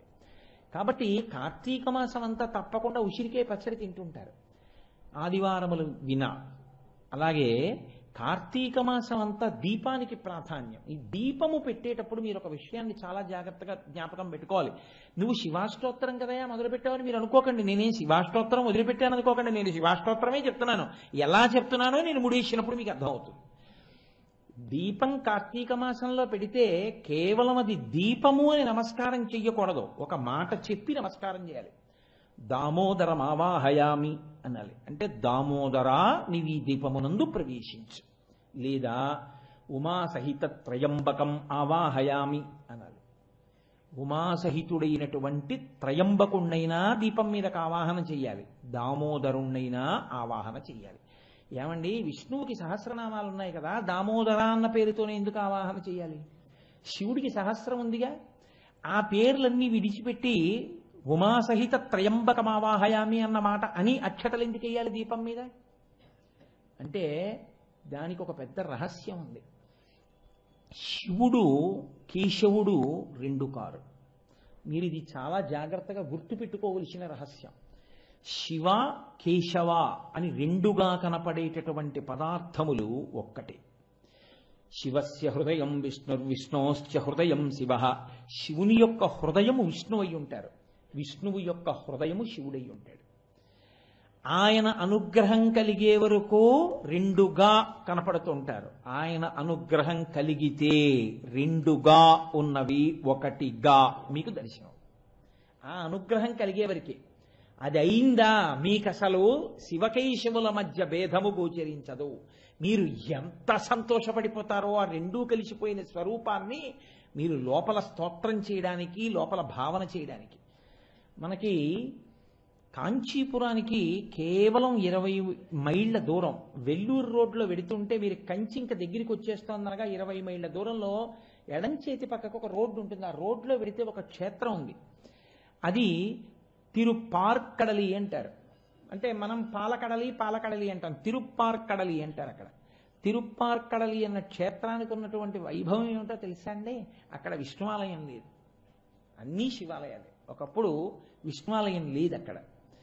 ఒకానొకప్పుడు పరమ వైష్ణవుడు అనగా విష్ణువు యందు విశేష ప్రీతి కలిగిన వాడు ఇతర రూపములను అంగీకరించలేనటువంటి ఒక భక్తుడు ఆ ఊళ్ళోకి ప్రవేశించాడు. ఆయనకు ఒక నియమం ఉండేది, విష్ణు స్వరూపాన్ని దర్శనం చేస్తే కానీ ఆయన భోజనం చేయడు. కాబట్టి ఆయన ప్రతి దేవాలయం దగ్గరికి వెళ్ళడం, లోపల పెరుమాళ్ళు ఉన్నాడా అని అడుగుతుండడం. లోపల పెరుమాళ్ళు కారు, పరమేశ్వరుడు ఉన్నారు. ఆయన వెళ్ళేవారు కాదు, వెళ్ళిపోతూ ఉండేవారు. భోజనం చేసే వేళ దాటిపోయింది, నీరసం వచ్చేసింది, విష్ణుమూర్తి యొక్క దేవాలయం కనపట్టలేదు. ఆయన ఆఖరికి తను తిరిగిన దేవాలయాల్లోనే ఒక దేవాలయం ముందుకు వచ్చి పడిపోయారు, ఇంకా కదలలేకపోయారు. అంతలో ఒక వృద్ధుడైనటువంటి బ్రాహ్మణుడు ఆయన దగ్గరికి వచ్చి, ఏమండి అలా ఉన్నారు, అంత నీరసంగా ఉన్నారు, ఏమైందన్నారు. ఏమి దిక్కుమాలిన ఊరయా, పెరుమాళ్ళకి గుడే లేదు ఇక్కడ, విష్ణువుకి గుడి లేదు. ఏం విష్ణువుకి గుడి లేకపోతే ఏం శివాలయాలు ఉన్నాయిగా అన్నాడు ఆయన. కాదు, నాకు విష్ణు స్వరూపంగానే కావాలి, శివస్వరూపంగా నేను చూడను, నాకు విష్ణు స్వరూపం కావాలి. ఓహో, అదే మీ ఇబ్బంది. మరి మీరు పడిపోయిన గుడి విష్ణుమూర్తి గుడేగా, లోపలికి వెళ్ళకపోయారా అన్నాడు. అబద్ధాలు అరకు, అది విష్ణువు గుడి కాదు, అది శివాలయం, అందులో శివలింగం ఉంది, నేను రానన్నాడు ఆయన. ఆయన అన్నాడు, ఇలా వాదిస్తే ఏం వస్తుంది, నాతో వస్తే చూపిస్తా, లోపల శివలింగం ఉందో పెరుమాళ్ళు ఉన్నాడు, రండి చూపిస్తానన్నాడు. ఆయన అన్నాడు, అబద్ధం, నేను లోపలికి రానన్నాడు. సరే, ఇంతలో ఇద్దరి మధ్య వాదన పెరిగింది. ఆయన అన్నాడు, అబద్ధం అబద్ధం అని బయట కూర్చుంటే ఎలా తెలుస్తుంది, మీకేం కనపడిందో ఏం చూశారో, నాతో రండి నేను చూపిస్తాను, పెరుమాళ్ళు ఉన్నాడో లేదో లోపల. సరే పదండి అన్నారు. ఇద్దరు కలిసి లోపలికి వెళ్ళారు. ఆయన శివలింగాన్ని చూపించి ఎవరున్నారు చూడండి అన్నారు. ఆయన శివలింగం మీద చూసేటప్పటికి చిన్మయం అంటారు, ఇలా పైకి పుటమరించినటువంటి స్వరూపం ఉంటుందే, ఆ బ్రహ్మగారు లేదా అంబ, పీఠం అంబమయం సర్వం శివలింగ చిన్మయం సాకారంచ నిరాకారం నిర్గుణంచ గుణాత్మకం అని ఆ చిన్మయం, ఆ శివలింగం పైకి ఉబికినటువంటి బొడిపే లింగాకృతి కాకుండా ఆ పీఠం మీద శ్రీ మహావిష్ణువు నిలబడి దర్శనమిచ్చారు. అప్పటి నుంచి ఇప్పటి వరకు ఆ దేవాలయం అలాగే ఉంది. హరిహరనాథుడిగా తిక్కన గారికి దర్శనం ఇవ్వలా? ఆయనే శివలింగంలో శ్రీ మహావిష్ణువు ఉన్నటువంటి క్షేత్రం. మీరు ఎప్పుడైనా కాంచీపురం వెడితే, కోటేశ్వరారు అబద్ధాలు చెప్పారనుకోకండి, మీరు కాంచీపురం వెడుతున్నప్పుడు, చిత్తూరు నుంచి కాంచీపురం వెళ్ళేటప్పుడు వెల్లూరు రోడ్డు అంటారు, ఆ వెల్లూరు రోడ్లో వెడుతున్నప్పుడు ఎడం చేతి పక్కకి వెడితే 20 మైళ్ళ దూరంలో ఉంది తిరుపార్కడల్ అంటారు. ఆ క్షేత్రానికి వెళ్ళి చూడండి, అత్యద్భుతమైనటువంటి స్వరూపం. కాబట్టి శివకేశవుల మధ్య భేదము అన్నట్టు కనపడుతుంది, రెండు అన్నట్టు కనపడుతుంది. యథార్థమునకు శివకేశవులు రెండు కాదు, శివుడే కేశవుడు, కేశవుడే శివుడు. దీని గురించి పెద్దలు ఒక చక్కటి ఐతిహ్యం ఒకటి చెప్తూ ఉంటారు. వెనకటికి దేవతలందరూ రామేశ్వరం వెళ్ళారు. వెళ్ళి రామేశ్వరంలో శివలింగాన్ని దర్శనం చేశారు. దర్శనం చేసి బయటకు వచ్చిన తర్వాత వాళ్ళకు ఒక అనుమానం వచ్చింది, రామేశ్వరం అనగా ఏమి? వ్యాకరణంలో రామేశ్వరం దేనికి చెందుతుంది అని అంటే, ఇప్పుడు నేను మీకు దాన్ని కొంచెం చెప్పాలి అంటే, రాజసేవకుడు ఏ సమాసం అని అడిగాను అనుకోండి, రాజు యొక్క సేవకుడు రాజసేవకుడు, కాబట్టి షష్ఠీ తత్పురుష సమాసం. లేకపోతే నల్ల కలువ అన్నాను అనుకోండి, ఏ సమాసం అన్నాను అనుకోండి, నల్లనైన కలువ, కర్మధారయా సమాసం. కాదు, దండపాణి ఏ సమాసం అన్నాను అనుకోండి, దండము పాణియందు కలవాడు అంటే చేతియందు కర్ర పట్టుకున్నవాడు, చేతియందు కలది కలవాడు కాబట్టి బహువ్రీహి సమాసం. కాబట్టి షష్ఠీ తత్పురుషం అన్న అవ్వాలి, కర్మధారయం అన్న అవ్వాలి, బహువ్రీహి అన్న అవి ఉండాలి వ్యాకరణంలో. రామేశ్వరం ఏది అని అనుమానం వచ్చింది వాళ్ళకి. ఒక ఆయన అన్నాడు, రామేశ్వరం అంటే రాముని యొక్క ఈశ్వరుడు. రాముడు ఎవరిని అర్చన చేస్తాడో ఆ శివుడు రాముని యొక్క ఈశ్వరుడు, రామేశ్వరుడు అన్నాడు. కొంతమంది అన్నారు, ఒకటిది రామునికి ఈశ్వరుడు ఏమిటి, రాముడే జగత్ప్రభువు, రామునికి మళ్ళీ ఈశ్వరుడు ఎవరు ఉండరు, కాబట్టి రాముడికి శివుడు ఈశ్వరుడు మేము అంగీకరించమన్నారు. కొంతమంది అన్నారు, మీరు అంగీకరించకపోతే ఏమిటి, రాముని యొక్క ఈశ్వరుడే ఆయన అన్నారు. ఈ గొడవంతా ఎందుకు, కైలాసానికి వెళ్ళి శివుడిని అడుగుదాం పదండి అన్నారు. అందరూ కలిసి కైలాసానికి వెళ్ళారు. అయ్యా రామేశ్వరం ఏ సమాసం అని అడిగారు. ఆయన అన్నాడు, రాముని ఈశ్వరుడిగా కలవాడు బహువ్రీహి సమాసం, నాకు రాముడు ఈశ్వరుడు, నేను అక్కడ శివలింగంగా ఉంటాను, కానీ నాకు రాముడు ఈశ్వరుడు అన్నాడు. అంటే అయ్యయ్యో అని బయటకు వచ్చేసారు. బయటకు వచ్చేసి శివుని యందు అనురక్తి కలిగిన వాళ్ళు అన్నారు, శివుడు జ్ఞాని కాబట్టి ఆయన ఇప్పుడు తన గొప్ప చెప్పడం, కాబట్టి ఆయన అలా అన్నాడు, అన్నీ ఉట్టిది. నిజానికి రాముడు ఈశ్వరుడిగా కలవాడు కాడు, రాముని యొక్క ఈశ్వరుడు. షష్ఠీ తత్పురుషమే కరెక్ట్, బహువ్రీహి కాదు. ఆయన అలా అన్నాడంతే అన్నారు. సరే ఈ గొడవ ఎందుకు, వైకుంఠానికి వెళ్ళి విష్ణువుని అడుగుదాం, రాముడు విష్ణువు కదా ఆయన అడుగుదాం అని వైకుంఠానికి వెళ్ళారు. అయ్యా అది షష్ఠీ తత్పురుషమా బహువ్రీహియా అంటే శ్రీ మహావిష్ణువు అన్నారు, ఆయన అలాగే అంటారు, శివుడు పెద్ద ఆయన గౌరవం. కానీ అసలు నిజం నేను చెప్తాను, రాముని యొక్క ఈశ్వరుడు, నాకు ఈశ్వరుడు ఆయనే, కాబట్టి ఆయనే నాకు ఈశ్వరుడు అన్నారు. శివకేశవులకు వ్యాకరణం తెలియదా ఏమి, ఇద్దరు ఓ గురువు గారి దగ్గర చదువుకోలేదా? ఇది ఎక్కడ గొడవ? ఆయనేమో రాముని ఈశ్వరుడిగా కలిగిన వాడిని అంటాడు, ఈయనేమో రాముని యొక్క ఈశ్వరుడు అంటాడు. ఈయన షష్ఠీ తత్పురుషం అంటాడు, ఆయన బహువ్రీహి అంటాడు. ఏది అసలు నిజం? 4 తలకాయలు ఉన్నవాడు ఒక ఆయన ఉన్నాడుగా, సృష్టి చేసేవాడు, 4 ముఖాలతో వేదం చెప్పేవాడు, ఆయన అడుగుదాం, గొడవ వదిలిపోతుంది. ఆయన తప్పు చెప్పడుగా, కాబట్టి ఆయన దగ్గరికి వెళ్ళారు. ఆయన అన్నాడు, దీనికి ఇంత దూరం వచ్చారా, నీ మొహం ఇట్సా, రామేశ్వరము అంటే రాముడు ఈశ్వరుడు అయినాడు, రాముడే శివుడు, శివుడే రాముడు, కర్మధారయ సమాసం రాదే, 2 కాదన్నాడు. కాబట్టి శివుడే కేశవుడు, కేశవుడే శివుడు, ఉన్న ఆపదార్థమే స్థితికర్తగా నిలబడినప్పుడు విష్ణువుగా ప్రకాశిస్తుంది. ఆపదార్థమే మీకు ఉపకారం చేసి లయకర్తగా నిలబడి నిద్ర ఇచ్చినా, మిమ్మల్ని పొందినా, నీకు జ్ఞానం ఇచ్చి ఈశ్వరుణ్ణి పొందేట్టు చేసినా శివస్వరూపంగా ఉంటుంది. అందుకే భాగవతంలో 3 మూర్తులకు 3 లోకములకు 3 కాలములకు మూలమగుచు భేదమగుచు తుదిక భేదమయ్యొప్పారు బ్రహ్మమనగ నీవే పాలనయమా అంటారు. 3గా 2గా కనపడి చిట్ట చివరికి 1గా అయిపోయేటటువంటి తత్వం ఏదున్నదో అది పరబ్రహ్మము, అది పరమేశ్వరుడు. అది 2గా కనపడుతుంది, కానీ 2 కాదు, ఉన్నది ఒక్కటే అని నిరూపిస్తుంది. అలా నిరూపించగలిగినటువంటి స్థితి కలిగినటువంటి పదార్థం. అందుకే వాళ్ళకి ఓ గమ్మత్తు ఉంటుంది లోకంలో. మీరు చూడండి, నాకు ఈ మాట చెప్తుంటే ఒక విషయం గుర్తొచ్చింది. శృంగగిరి పీఠాధిపతులు చంద్రశేఖర భారతి మహానుభావుడు, ఆయన దగ్గరికి వెళ్ళి చాలామంది కూర్చున్నారు. కూర్చుంటే ఆయన ఏ ఊరు నుంచి వచ్చారు అంటే ఏదో ఫలానా ఊరు నుంచి. మీ పేరేమిటి? ఆయన ఏదో పేరు చెప్పాడు. ఇంకోరిని అడిగారు, మీ పేరేమిటి? ఏదో పేరు చెప్పాడు. మీరు ఏదో ఊరు నుంచి వచ్చారు, ఈ పేరు ప్రసాదం ఇస్తున్నారు. ఒక ఆయన్ని అడిగారు, ఆయన ఏం చెప్పలేదు. మీ పేరేమిటి అన్నారు, చెప్పలేదు. ఏ ఊరు నుంచి వచ్చారు, చెప్పారు. ఏం పేరు అడిగాని చెప్పలేదే అన్నారు. వీళ్ళందరూ వెళ్ళిపోయాక చెప్తాను స్వామి అన్నారు. అదేమిటి వీళ్ళందరూ వెళ్ళిపోయాక పేరు చెప్పడానికి ఫోన్లే, ఏదో ఇబ్బంది ఉందేమో అనుకున్నారు. అందరూ వెళ్ళిపోయారు. వెళ్ళిపోయిన తర్వాత స్వామి నా పేరు ఇప్పుడు మీకు చెప్తానన్నాడు. చెప్పు. భుజంగం. ఏమో చెప్పడానికి భయం ఏమిటా, చెప్పచ్చు కదా అందరి మధ్యలో అన్నారు. అంటే భుజంగం అంటే పాము కదా స్వామి, ఎలా చెప్తాను, సిగ్గేసింది. వాళ్ళందరి పేరులో ఒకటి పేరేమో శ్రీమన్నారాయణుడు, ఒకటి పేరేమో కైలాసనాథుడు, ఒకటి పేరేమో ఉమాపతి, ఇలాంటి పేర్లు. నేనెలా చెప్పను ఆ పేర్లు? నాకు లేదు, భుజంగం పాము నా పేరు. ఆ పేరు వింటే నవ్వుతారేమో అని నేను చెప్పలేదన్నాడు. అంటే చంద్రశేఖర భారతి అన్నారు, అన్నిటికన్నా విలువైనది ఏదో దాన్నే యజమాని బాగా దాచుకుంటాడు. నేను ఇంటికి వెళ్ళాననుకోండి, నా ఉత్తరయం తీసి దండం మీద బారేస్తాను, ఈ పంచె తీస్తాను, ఇంకో దండం మీద బారేస్తాను, ఏదో ఓ తేలిక పంచె కట్టుకుంటాను పడుకోబోయే ముందు. కానీ బంగారు రుద్రాక్షల్ని మాత్రం తీసి ఎక్కడ పెడతానో సభాముఖంగా చెప్పేయకూడదుగా, జాగ్రత్తగా దాచుకుంటాను కదా. కాబట్టి ఇవి బంగారంతో చేసిన రుద్రాక్షలు, జాగ్రత్తగా దాచుకోను, జాగ్రత్తగా దాచుకుంటాను. ఏమయ్యా మీ తల్లిదండ్రులు నీకు ఎందుకు భుజంగం అని పేరెట్టారో తెలుసా? పరమశివుడికేమో ఆభరణం, శ్రీ మహావిష్ణువుకేమో శయనం. ఎవడు ఇంట్లో ఏది ఎలా ఉన్నా పక్క దులుపుకుని జాగ్రత్తగా వేసుకుంటాడా, వేసుకోడా?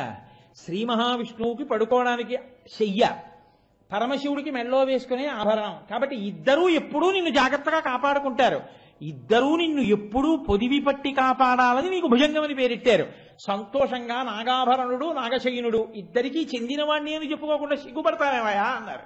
అంటే ఆయన అన్నాడు, నేను ఇంకెప్పుడు ఎక్కడికి వెళ్ళినా సంతోషంగా నా పేరు భుజంగం అని చెప్పుకుంటా అన్నాడు. కాబట్టి శివకేశవుల యొక్క తత్వము ఒకటిగానే ఉంటుంది, వాళ్ళిద్దరూ ఒక్కటే, కానీ 2గా కనపడడంలోనే దాని యొక్క వైవిధ్యం అంతా ఉంది. కానీ 2 కాదు, ఉన్న పదార్థము మాత్రం ఒక్కటే. మీరు చూడండి, అందుకే దీన్ని తీయడానికి పెద్దలు ఒక మాట చెప్తారు. పరమశివుడికి వామదేవ, శ్రీ మహావిష్ణువుకి వాసుదేవ. ఆయన వాసుదేవుడు, ఈయన వామదేవుడు. ఏమిటి అక్షరం మారింది ఇద్దరికి? ఒకరికి సు, ఒకరికి మా. వాసుదేవాలో సు ఉంది, మా లేదు. ఈయనకి వామదేవాలో మా ఉంది, సు లేదు. ఇప్పుడు ఆ సు మా పైకి తీసి పక్కన పెట్టండి. సుమ, పువ్వు. సుమ అంటే పువ్వు. సుమ, నీకు జ్ఞానము కలిగితే ఉన్నదొక్కటే, నీకు ఆ జ్ఞానము కలగనంతసేపు చాలా ఉన్నాయన్నట్టు కనపడుతుంది. సుమ, పువ్వులో తేడా వస్తుందేమో, పత్రిలో తేడా వస్తుందేమో. ఇక్కడికి వస్తే బిల్వం వేస్తావు, అక్కడికి వెడితే తులసి వేస్తావు. కానీ ఉన్న పదార్థము మాత్రము ఒక్కటే. వాసుదేవ వామదేవ పేర్లతో ఉంటారు. అంటే అదే తత్వము రెండుగా ప్రకాశిస్తున్నటువంటి ఒకటి అయి ఉన్నది.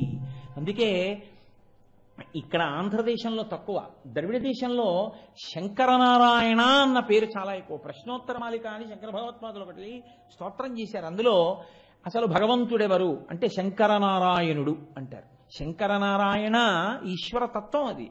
కాబట్టి మీరు చూడండి, అటువంటి పరమేశ్వరుణ్ణి మనం కార్తీక మాసంలో దీపం మీదకి పిలిస్తే దామోదరం ఆవాహయామి, దామోదరుణ్ణి పిలుస్తున్నాను అంటాం.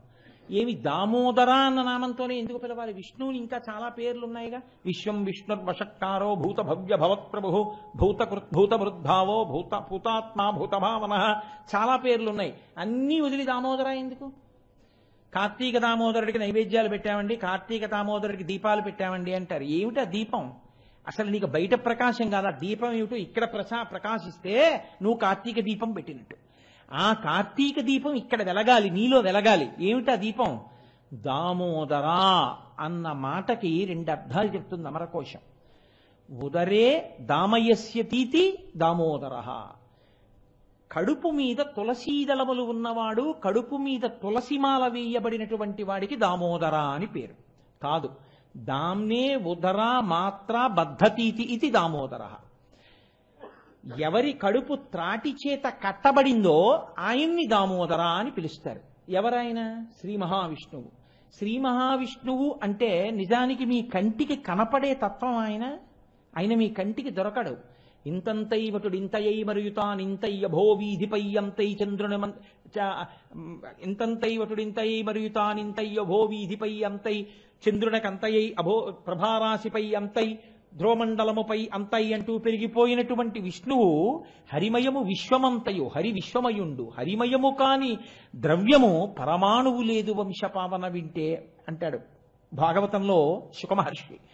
అసలు ఆయన కానిది, ఆయన లేనిది ఈ లోకంలో లేదు. అంతా హరిమయమే.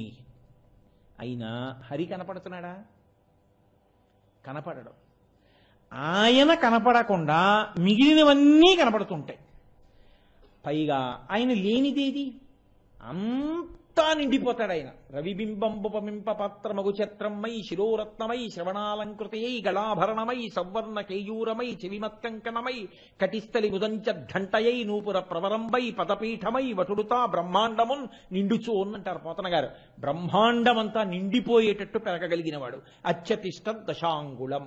ఈ బ్రహ్మాండమంతా నిండి నిబిడీకృతమైపోయినటువంటి వాడు. అటువంటి పరాత్పరుడైనటువంటి శ్రీ మహావిష్ణువు ఆయన ఉదరే దామయస్యతీతి దామోదర. ఆయన కడుపు మీద తులసిమాలతో మీ మాంసనేత్రమునకు దొరుకుతాడు. ఎందుకు దొరుకుతాడు అంటే ఆయన ప్రీతి పొందడానికి మీరు ఆయనకి ఇవ్వగలిగినది లేదు. బ్రహ్మాండమంతా ఆయనే అయి అన్నీ ఆయనే అయిన వాడికి మీరేమిచ్చి ఆయన ప్రీతి పొందేటట్టు చేస్తారు చెప్పండి? మీరు మా ఇంటికి వచ్చి మా ఇంట్లోవి నాకు ఇచ్చి నాకు ఎలా ప్రీతి కల్పిస్తారు? మీరు కల్పించడం కుదరదు. కానీ అంతటివాడు దేనికి పొంగిపోతాడో తెలుసా అండి? మీరు భక్తితో ఒక్క తులసి దళాన్ని ఆయన పాదముల మీద వేస్తే పొంగిపోతాడు. ఆయన భవిష్యోత్తర పురాణంలో ప్రతిజ్ఞ చేశాడు. ఏకేన తులసి మాత్ర దళేనాపి నరోత్తమ పూజయేద్ భక్తిభావేన తంరక్ష నీతిమత్పణః అన్నాడు. భక్తితో నా పాదాల మీద ఒక్క తులసి దళాన్ని తీసుకొచ్చి ఎవరు వేస్తారో వాళ్ళకి నేను లొంగిపోతానయ్యా అన్నాడు. కాబట్టి ఇప్పుడు దామోదర శబ్దానికి అర్థం ఏమిటో తెలుసా అండి? అసలు మీ కంటికి దొరకకుండా మీ ముందే ఉండి లోపల బయట వ్యాపించి ఎప్పుడు రక్షణ చేసేటటువంటి భగవంతుని యొక్క తత్వం ఏదుందో అదే విష్ణుతత్వము. అటువంటి విష్ణుతత్వము అందుకే ఆ తులసి దళంతో ఆయన పూజ శ్రీ రఘురామచారు తులసీదళదామ చమక్షమాది శృంగార గుణాభిరామ త్రిజగన్నుత శౌర్య రమాలలామ దుర్వారక బంధ రక్షస విరామ జగజ్జన కల్మషార్ణవోత్తారక నామ భద్రగిరిద జలధీ కరుణాపయోనిధి అంటారు గోపరాజు గారు. తులసీదళధామ, ఆయనకి ఒక్క తులసిదళం సమర్పిస్తే పొంగిపోతాడు, పొంగిపోయి లొంగిపోతాడు, వెంట తిరుగుతాడు. మీరేమి ఇవ్వగలరు? ఏమి ఇవ్వక్కర్లా, భక్తితో ఈశ్వర అంతా నీది అని మీరు ఒక తులసిదళం వేస్తే పరవశించిపోవడం ఆయన లక్షణం కాదు. ఆయన దామ్నే ఉదర మాత్ర బద్ధతీతి దామోదర. ఆయన పొట్ట అమ్మ తాటితో కట్టేసింది ఒకసారి. ఎవరి పొట్ట? అదే సామాన్యమైన పొట్ట కాదు. కుప్పించి ఎగసిన కుండలంబుల కాంతి గగన భాగం బెల్ల కప్పికొనగా ఉరికిన నోర్వక ఉదరంబులోనున్న జగముల వ్రేగున జగతి కదులా అంటారు భీష్మాచార్యుల వారు. ఆయన దూకితే రథంలోంచి ఆయన కడుపులో ఉన్న లోకాలన్నీ కదిలాయి. అన్ని లోకాల్ని తన కడుపులో పెట్టుకున్నటువంటి విష్ణువు యొక్క కడుపు లోకముల కన్నా పెద్దదా కాదా? ఆ కడుపుని కట్టగలిగిన తాడు లోకంలో ఉంటుందా? అటువంటి కడుపుని కట్టగలిగిన తాడు లేదు అన్న విషయం తెలియకపోవడమే ఆవిడ భక్తి. ఇందుకు కడుతున్నాను, ఈ ప్రయోజనానికి కడుతున్నాను, ఇది తెలియకుండా ఆవిడ ప్రయత్నం చేసింది. అది కూడా ఎలా? కృష్ణుడిలో తోట పెట్టి తను వెళ్ళి తీసుకురాలేదు. ఆవిడ వదిలేస్తే పారిపోతాడని ఆ చిన్ని కృష్ణుడి చెయ్యి పట్టుకుని అలా వెళ్ళను, ఓ తాడు తీసుకురాను. అవేం తాళ్ళు? కవ్వానికి పెట్టి ఇంతకుముందు చల్ల చెయ్యగా ఒరిపిడి చేత బాగా నలిగిపోయినటువంటి తాళ్ల పరంపర తీసుకొచ్చి కడుపు చుట్టూ తిప్పేది. సరిపోయేది కాదు, 2 అంగుళాలు తక్కువ వచ్చేది. ఇంకో తాడు తెచ్చేది, ఇంకో ముడేసేది. ఇలా తెస్తోంది, ముడేస్తోంది, తెస్తోంది, ముడేస్తోంది, పొట్టకి సరిపోవట్లేదు. ఆవిడకి అనుమానం రావాలా? ఆవిడికి రాలేదు. అది భక్తి. ఆయన ఏం చేస్తున్నాడు? ఏమీ తెలియని వాళ్ళ ఏడుస్తున్నాడు. అది విచిత్రం. నవ్వుతూ అమ్మా నువ్వు నన్ను కట్టలేవంటం లేదు. ఎంత ఏడుస్తున్నాడో తెలుసా అండి? స్తంభాదికంబులు తనకు వడ్డంబైన అట్టట్టునని పట్టువానివి ఈ తప్పు సైరింపు జింక దొంగిలబోదు నేనని ములిముట్ట నెచ్చువాని కాటుక నెరయంగ కందులు నులుముచూ వెడలు కన్నీటితో వగచువాని ఏదెసవచ్చునో ఇదియని పలుమార్లు చురుగుచు క్రీగంట చూచువాని గూడబారి పట్టుకుని వెరపుచు చిన్ని వెన్న దొంగ చిక్కెననుచు కొట్ట చేతులాడక పూబోడి కరుణతోడ బాలు కట్టదలచే. ఏడుస్తూ కంటిలో ఉన్నటువంటి కాటుకంతా ఇలా బుగ్గల మీద కారిపోయేటట్టుగా దొంగేడు పేడుస్తూ భయం నటిస్తూ అమ్మా వెన్న దొంగతనం చేయనమ్మా, నన్ను వదిలేయమ్మా అని ఏడుస్తున్న కృష్ణుణ్ణి చేత్తో పట్టుకుని తజ్జనిని లోగిటంగల రజ్జు పరంపరల శిశు కట్టం ఆ బొజ్జ తిరిగి రాదయ్య జగజ్జాలములున్న బొజ్జ కట్టంతరమే అంటారు పోతన గారు. ఆ కవ్వానికి కట్టిన తాడు ముక్కలన్నీ తీసుకొచ్చి 2 ముడిలేసి ఆయన పొట్ట చుట్టూ తిప్పుతుంటే సరిపోవట్లేదు, 2 అంగుళాలు తక్కువ వస్తోంది. జగజ్జాలములున్న బొజ్జ కట్టంతరమే. జగత్తులన్నీ ఏ కుక్షిలో ఉన్నాయో ఆ కడుపుని కట్టడం అంత తేలిక. కానీ ఆవిడకి ఆలోచన రాలేదు. చిక్కడు శృతిలతి కావలి చిక్కడు ఆయన చిక్కడు సిరికౌగిటిలో చిక్కడు సనకాది యోగి చిత్తాబ్జములన్ చిక్కడు శృతిలతి కావలి చిక్కెనతడు లీల తల్లి చేతన్ రోలన్. అటువంటి వాడు వేదములకు లొంగనివాడు, వేదములకు దొరకనివాడు, లక్ష్మీదేవి కౌగిటికి దొరకనివాడు, సనకాది మహర్షుల యొక్క గుండెలలో పట్టనివాడు ఒక గోపకాంతకి దొరికిపోయాడు. దేనికి దొరికిపోయాడు? ఒక్క కారణానికి దొరికిపోయాడు.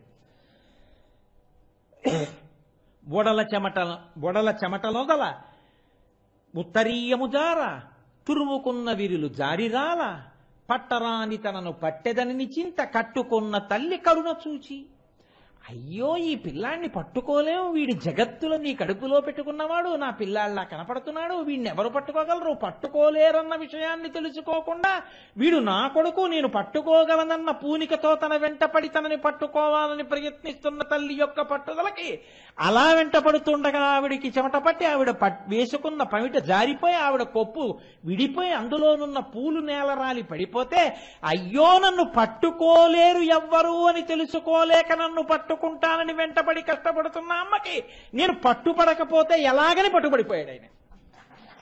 పట్టుబడిపోతే ఆవిడ కట్టేసింది. కాబట్టి ఎవడిని పట్టలేరో ఎవరిని కట్టలేరో వాడిని పట్టుకుంది కట్టుకుంది. అలా కట్టేస్తే ఎలా కట్టేసింది? బాగా బిగుతుగా కట్టేసింది. కట్టేసి రెండో కొస తీసుకెళ్లి రోడ్డుకేసి కట్టింది. కడితే ఇప్పుడు ఆయన రోల్ లాగుతూ ఏడుస్తూ వెడుతున్నాడు. ఆ తాడు ఒరుసుకుంది నడువుకి. ఆ తాటి మచ్చ పడిపోయింది. చాలా కాలం పంచె అలా కట్టుకుంటే ఏమవుతుంది? ఆ పంచె కట్టుకున్న ప్రాంతం అంతా నల్లగా అవుతుంది కదండి. అలా ఆయనకి తాడు కట్టేస్తే ఏమైంది? ఆ తాడు కట్టిన చోట ఒరుసుకుని నల్లగా అయింది. దామోదరా అని ముద్దుగా పిలిచారు. ఈశ్వరా, నీ కడుపు మీద మచ్చ పడింది, నీ నడుం మీద తాటి మచ్చ. ఒకానొక నాడు ఏమీ తెలియని ఒక గోపకాంత చేత కట్టబడ్డావనడానికి ఇదే గుర్తు.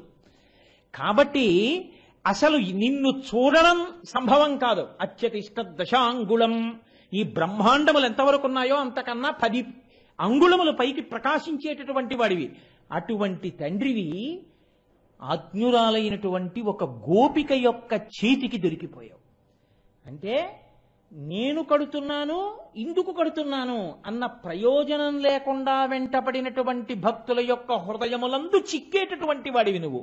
అందుకే జ్ఞానులచే, మౌనులచే, దానులచే, భక్తి యోగశీలుల చేతన్ పూని నిబద్ధుండగునే శ్రీనాథుడు భక్తియుతుల చేతన్ బోలన్.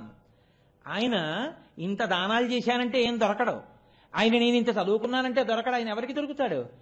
ఎవరు పరమ భక్తితో పట్టుకోవాలని ప్రయత్నించారో వాళ్ళకి దొరుకుతాడు ఆయన. కాబట్టి భక్తికి దొరికిపోయేవాడు అనడానికి దామోదరుడు. నడుము మీద, పాదముల మీద తులసి దళంతో ప్రకాశించేవాడు కాబట్టి దామోదరుడు. ఈశ్వరా, అంతటా నిండిపోయి అంతటినీ ప్రకాశింపచేస్తున్న నువ్వున్నావే, ఇందులోనే ఉండి ఈ కళ్ళకి కాంతినిచ్చి చూస్తున్నవాడివి, ఇందులోనే ఉండి ఈ చెవికి వెలుగై వినపడేటట్టు చేస్తున్నవాడివి, ఇందులోనే ఉండి ఈ చర్మమునకంతటికి వెలుగై స్పర్శ చెప్పిన వాడివి. అటువంటి తండ్రి, నీవు ఈ దీపమునందు ఆవాహన అగుదువుగాక. నువ్వు అనుగ్రహిస్తే ఈ దీపంలోకి వస్తావు. నువ్వు వస్తే నీ వెంట లక్ష్మి వస్తుంది. కర్దమేన ప్రజాభూతామయి సంభవ కర్దమ. ఆవిడొస్తుందా? ఆవిడతో పాటు ఆయనతో పాటు పిల్లలతో కలిపి వస్తుంది. వచ్చి ఆవిడ ప్రవేశిస్తుంది. నువ్వు మా ఇంట్లో ఉంటే ఇంకేం కావాలి? కాబట్టి కార్తీక దామోదరా దీపమునందు ప్రవేశించు. దామోదరం ఆవాహయామి అంటే భక్తికి లొంగిపోతాడన్న విషయాన్ని మీరు పూనికతో మీ మనసులో పట్టుకున్నారనడానికి గుర్తు మీ ఇంట వెలుగుతున్న దీపం కాదు. ఉమా సహిత త్రయంబకమావాహయామి. మీరు తత్వాన్ని జాగ్రత్తగా పరిశీలనం చేయండి. త్రయంబకుడు అన్న మాటకు అర్థం ఏమిటో తెలుసా అండి? లోకానాం త్రయాణం, ఈ లోకములు 3 లోకములకు కూడా ఎవరు అంబకః, ఎవరు తండ్రిగా, పిత, ఆయన తండ్రిగా ప్రకాశిస్తూ ఉంటాడో, ఈ 3 లోకములలో ఉన్న సమస్త జీవరాశులకి తల్లి తండ్రి కూడా అయి ఉన్నాడో ఆయనకి త్రయంబకుడని పేరు అమరకోశంలో. తండ్రికి ఉన్న లక్షణం ఏమిటో తెలుసా అండి? మీ సుఖాన్ని చూస్తే పొంగిపోవడం, మీకు ఆపదొస్తే కరిగిపోవడం. మీరు జాగ్రత్తగా గమనించండి. మిగిలిన వాళ్ళు మీ సుఖాల్లో స్థానాన్ని అడుగుతారు. భార్య, ఆయన సుఖంలో ఆవిడికి స్థానం ఉంటుంది. ఏదో అన్నయ్య ఆస్తిలో వాటా ఉంటుంది, తమ్ముడు ఆస్తిలో వాటా ఉంటుంది, చెల్లెలు, ఎంత కాదన్నా అన్నకి చెల్లెలకి మధ్య కూడా ఇచ్చుకోవడాలు పుచ్చుకోవడాలు, ఎవరి ఆస్తులు వాళ్ళవి, ఎవరి గొడవలు వాళ్ళవి, ఎవరి కుటుంబాలు వాళ్ళవి ఉంటాయి. ఒక్క తండ్రి మాత్రం కొడుకు పొందిన సుఖములలో నాకు స్థానము కావాలని అడగడు. అన్నీ కొడుక్కిచ్చి కొడుకు సుఖాన్ని చూసి తాను సుఖపడతాడు. ఆయన రిటైర్ అయిపోవలసిన అవసరం ఆయనకి లేదు. ఆయన ఇంకా ఓపిక ఉంది, ఉద్యోగం చేయగలడు. కొడుకు అన్నాడు, నాన్నగారండి నేను అమెరికా వెళ్ళిపోతే అక్కడ ఎంఎస్ చదువుకుంటే నాకు మంచి ఉద్యోగం వస్తుంది, నేను వెళ్ళిపోతాను, నాకు మీరు ఎలాగైనా నాన్నగారండి ఒక్క 3 లక్షలు ఇవ్వండి అన్నాడు. ఎక్కడి నుంచి వస్తుంది? అప్పు ఉంది 2 లక్షలు వీడిని ఇంజనీరింగ్ చదివించడానికి. ఆయన విఆర్ఎస్ పెట్టేసి స్వచ్ఛంద పదవీ విరమణలో 5 లక్షలు తెచ్చి 3 లక్షలు కొడుకు ఇచ్చి 2 లక్షలు అప్పు తీర్చాడు. వీడు అమెరికా వెళ్ళాడు. వెళ్ళి నాన్నగారండి ఇక్కడ చదువుకున్నాను, నాన్నగారండి నాకు మంచి ఉద్యోగం వచ్చింది, నాన్నగారండి నాకు ఇంత జీతం, నాన్నగారండి నేను కారు కొనుక్కున్నాను, నాన్నగారండి నేను ఇల్లు కొనుక్కున్నాను అంటాడు. నాన్నగారండి నేను ఇల్లు కొనుక్కున్నాను, నాన్నగారండి నేను ఏసీలు పెట్టించుకున్నాను, నాన్నగారండి నాకు 2 కార్లు ఉన్నాయన్నప్పుడు ఈ పెద్ద ఆయన, ఎరా నాకు కారు కొనిపెట్టావా, నా గదులు ఏసీ చేయించావా, నాకు పంచెల చాపులు పంపించావా అని అడగడు. నా కొడుకు అక్కడ సంతోషంగా ఉన్నాడండి చాలదా అంటాడు. మీరు చూడండి, అది పితృహృదయం. వాడు నా దగ్గర లేడు కదండి, ఇక్కడ ఉంటే నాకు ఎంత సంతోషంగా ఉండునండి అండవు. తన పక్కన లేడే కొడుకు, తన పక్కన కొడుకుంటే కాఫీ గుండ కావాలంటే తను వెళ్ళక్కర్లేదు, కొడుకు వెళ్ళి తెచ్చిపెట్టి ఉండేవాడు. తలుపు చప్పుడైతే తను లేచి వెళ్ళి తలుపు తెరవక్కర్లేదు, కొడుకు వెళ్ళి తలుపు తీసి ఉండేవాడు. అంత పెద్ద వయసులో అన్ని తను ఎందుకు చేసుకుంటున్నాడు? కొడుకు అమెరికాలో కూర్చోబట్టి. మరి వాడు అక్కడ కూర్చున్నాడంటే వాడికి కార్లుంటే ఎవడెక్కాలి, మేళ్ళుంటే ఎవడెక్కాలి, నా పక్కన ఉంటే నేను ఎంత సుఖపడదును అంటాడని మీరు అనుకుంటున్నారా? తండ్రి అండవు. ఏమంటాడో తెలుసా అండి, అక్కడ వాడు సుఖంగా ఉన్నాడండి, సంతోషంగా ఉన్నాడండి, చాలదా అంటాడు. అంటే వాడు సుఖంగా ఉంటే చాలు, తను ఎలా ఉన్నా పర్వాలేదు. ఇది తండ్రి. వాడికి కష్టం వచ్చింది అనుకోండి, వాడు అమెరికాలో ఉండి మళ్ళీ ఏదో కష్టం వచ్చింది, వాడి దగ్గర 50 లక్షలు ఉన్న వాడు ఎప్పుడు నాన్నగారండి మీరు ఉంచుకోండి 10 లక్షలు ఎప్పుడు పంపిన పాపానికి పోలేదు. పెద్ద ఆయనకి మిగిలిపోయింది ఏమిటంటే ఓ పెంకుటిల్లు మిగిలిపోయింది. కానీ కొడుకుని చూడాలని ఆర్తి ఎక్కువైపోయింది అనుకోండి, అది కూడా అమ్మేసి విమానం ఎక్కి కొడుకు దగ్గరికి వెళ్తాడు చూడడానికి. ఆ తర్వాత వాడు చూడకపోతే బయటికి వచ్చి ఎదురింటి అరుగు మీద కాపురం చేస్తాడు. కొడుకు కష్టాన్ని చూసి తట్టుకోలేనివాడు, బిడ్డల యొక్క సుఖంలో స్థానం అడగనివాడు, అంతటి మహాత్యాగి. ఒక్కటే కారణం, తనూభవులు వీళ్ళందరూ నా అంశ, నా కొడుకంటే నా అంశ అని. అందుకే ఆత్మా వైపుత్రనామాశి అంటుంది. తండ్రిలోని తేజస్సే కొడుకు రూపంలో బయట తిరుగుతూ ఉంటుంది. ఈ దీపం నిధనం అయిపోతుంది, ఆ దీపం వెలుగుతూ ఉంటుంది. మీరు చూడండి, ఒక దీపంలో చమురు అయిపోతూ ఉంటుంది, ఇంకా దీపం కొండెక్కే స్థితి వస్తుంది. ఈ దీపాన్ని తెచ్చి ఆ దీపంలో వెలిగిస్తారు, ఆ దీపం వెలుగుతూ ఉంటుంది. ఆ దీపం వంక చూస్తూ నేను దీన్ని వెలిగించానని ఈ దీపం నిధనం అయిపోతుంది. నిధనమైపోయే దీపం తండ్రి, ప్రకాశిస్తున్న తైలపూర్ణమైనటువంటి ప్రమిదలోని దీపం కొడుకు. రెండిటికి అభేదం. భారతం మహాతల్లి అదితి దితి కశ్యపుల మధ్య సంవాదంలో ఈ చర్చ వస్తుంది. నేను అందులోంచి తీసి మీకు చెప్తున్నది. కాబట్టి కష్టంలో పాలు పంచుకుంటాడు మీరు అడగకపోయినా పరిగెత్తుకొచ్చి, సుఖంలో స్థానం అడగ. నేను చూశానండి, తండ్రి రాత్రింబవళ్ళు నెత్తి మీద బట్టేసుకుని రోహిణీ కార్తిలో ఎదురుగుండా నిలబడి కింద పడ్డ సిమెంట్ కూడా ఎత్తించి ఎక్కడ కొడుక్కి ఖర్చు అయిపోతుందో అని బ్రహ్మాండమైన భవంతంతా కట్టిస్తే, గృహప్రవేశం చేసుకున్న కొడుకు అన్నీ పెట్టించేసుకున్న తర్వాత ఏసీలు అవి, కొంతమంది పుణ్యాత్మలు ఉంటారు, నేను అందరినీ ఒక గాట కట్టి మాట్లాడటం లేదు. నాన్నగారు ఇంటికి వస్తున్నారు అంటే, నాన్నగారు వస్తున్నారు, నాన్నగారి కంట అన్నీ పడిపోతే ఇంత సంపాదించాడు కొడుకని ఏమైనా మళ్ళీ రేపొద్దున చెల్లెలికో అక్కకో తమ్ముడికో ఇమ్మంటాడేమోనని తండ్రి గారికి కనపడకుండా కొన్ని గదులు తాళం వేసిన కొడుకులు నాకు తెలుసు. కానీ తండ్రి చిన్నపుచ్చుకోడు. అది తండ్రితనం. లోకంలో ఒక్క బిడ్డని కన్న తండ్రికి, నలుగురు బిడ్డల్ని కన్న తండ్రికే ఇంత త్యాగబుద్ధి తనంత తానుగా వచ్చేసింది. అసలు తండ్రికి జీవితంలో ఉండేటటువంటి అత్యంత సుఖం ఏమిటో చెప్పనా అండి? పైకి చెప్పుకోకపోవచ్చు, కానీ చాలా మంది ఐశ్వర్యములలోకెల్లా ఐశ్వర్యము పుత్రగాత్ర పరిష్వంగము. కొడుకుని కౌగిలించుకున్నప్పుడు తండ్రి పొందేటటువంటి ఆనందంలోట మీరు ఎన్ని తీసుకొచ్చి ఇవ్వండి, తండ్రికి ఐశ్వర్యము కాదు. అందుకే తండ్రి ఐశ్వర్యమునకు పరాకాష్ఠ ఏమిటంటే, ఒక చూరు కింద తండ్రి కొడుకు ఉండడం. ఈయన ప్రాణోత్క్రమణం అయిపోతుంటే ఆ కొడుకు వచ్చి ఒళ్ళో తల పెట్టుకుని నాన్నగారి యొక్క గుండెల మీద రాస్తుండగా కొడుకు వంక చూస్తూ ప్రాణం వదిలిపెట్టడం. ఆ కొడుకు తండ్రి కలిపి అన్నం తినడం. నాన్నగారు పడుకుంటే కొడుకు కాళ్ళు పట్టి నాన్నగారండి పడుకున్నారా అని ఏవో చిన్ననాటి కబుర్లు, నాన్నగారండి మీకు గుర్తుందా చిన్నప్పుడు మీరు అలా అనేవారని పక్కపక్క నవ్వి వెళ్ళి కొడుకు పడుకున్నాడు అనుకోండి, తండ్రికి గాఢ నిద్ర పట్టేస్తుంది. లేకపోతే వాడిని తలుచుకుంటూ ఈ నిద్రపోని రాత్రులు ఎన్ని ఉంటాయో. మరి ఎందుకు అడగడు? నువ్వు రా నాతో ఉండని ఎందుకు అడగడు? పోన్లిద్దరు ఏదో వాడు సుఖంగా ఉన్నాడు, ఏదో మా కోడలకి అంత పెద్ద సఖ్యత లేదు అని సర్దుకుంటారు కొంతమంది. వాడేదో ఐశ్వర్యానికి వెంపర్లాడుతున్నాడు సర్దుకుంటారు కొంతమంది. అంతేగాని బయటికి వచ్చి నాకు ఈ సుఖం పోయిందండి, వాడు అలా ఉండకుండా ఉండవలసింది అన్న తండ్రిని నాకు చూపించండి అన్నాడు తండ్రి. ఇది తండ్రితనం. ఉమా సహిత త్రయంబకమావాహయామి. తండ్రే ఇలా ఉంటే ఇక తల్లి ఎలా ఉంటుందండి? లోకములను కన్న తల్లి మా అమ్మ జగదంబ పార్వతీదేవి. వాగర్ధావివ సంపృక్తౌ వాగర్ధ ప్రతిపత్తయే జగత పితరౌ వందే పార్వతీ పరమేశ్వరౌ. ఈశ్వర, నేను సుఖములలో ఉన్నప్పుడు నిన్ను పిలిచానో పిలవలేదో? కార్తీక మాసం కదూ, బయట ప్రమాదకరమైనటువంటి వాతావరణం నడిచే కాలం కదూ. కాబట్టి నువ్వు ఉన్నావో శివుడవు, నువ్వు ఉన్న చోట మంగళం తప్ప అమంగళం ఉండదు. శివ అంటేనే మంగళం. కాబట్టి శంకరా నువ్వేం చేస్తావో తెలుసా? అమ్మతో కలిసి వచ్చి ఈ దీపంలో నిల్చో. కాబట్టి సులభుడుగా లొంగే వాళ్ళు ఎవరంటే తండ్రితనం ఉన్నవాడు దామోదరుడిగా ఉన్నవాడు. అది మీరు విష్ణువుని దామోదరుడనండి, పరమశివుణ్ణి త్రయంబకుడనండి, ఏ పేరుతో పిలవండి, ఆ రెండు సౌలభ్యం మీకు లొంగేటటువంటి పేర్లు. అందుకని దీపం పెడతారు. అంతేకాని దీపం పెట్టి దీపాన్ని వదిలేయమని కాదు.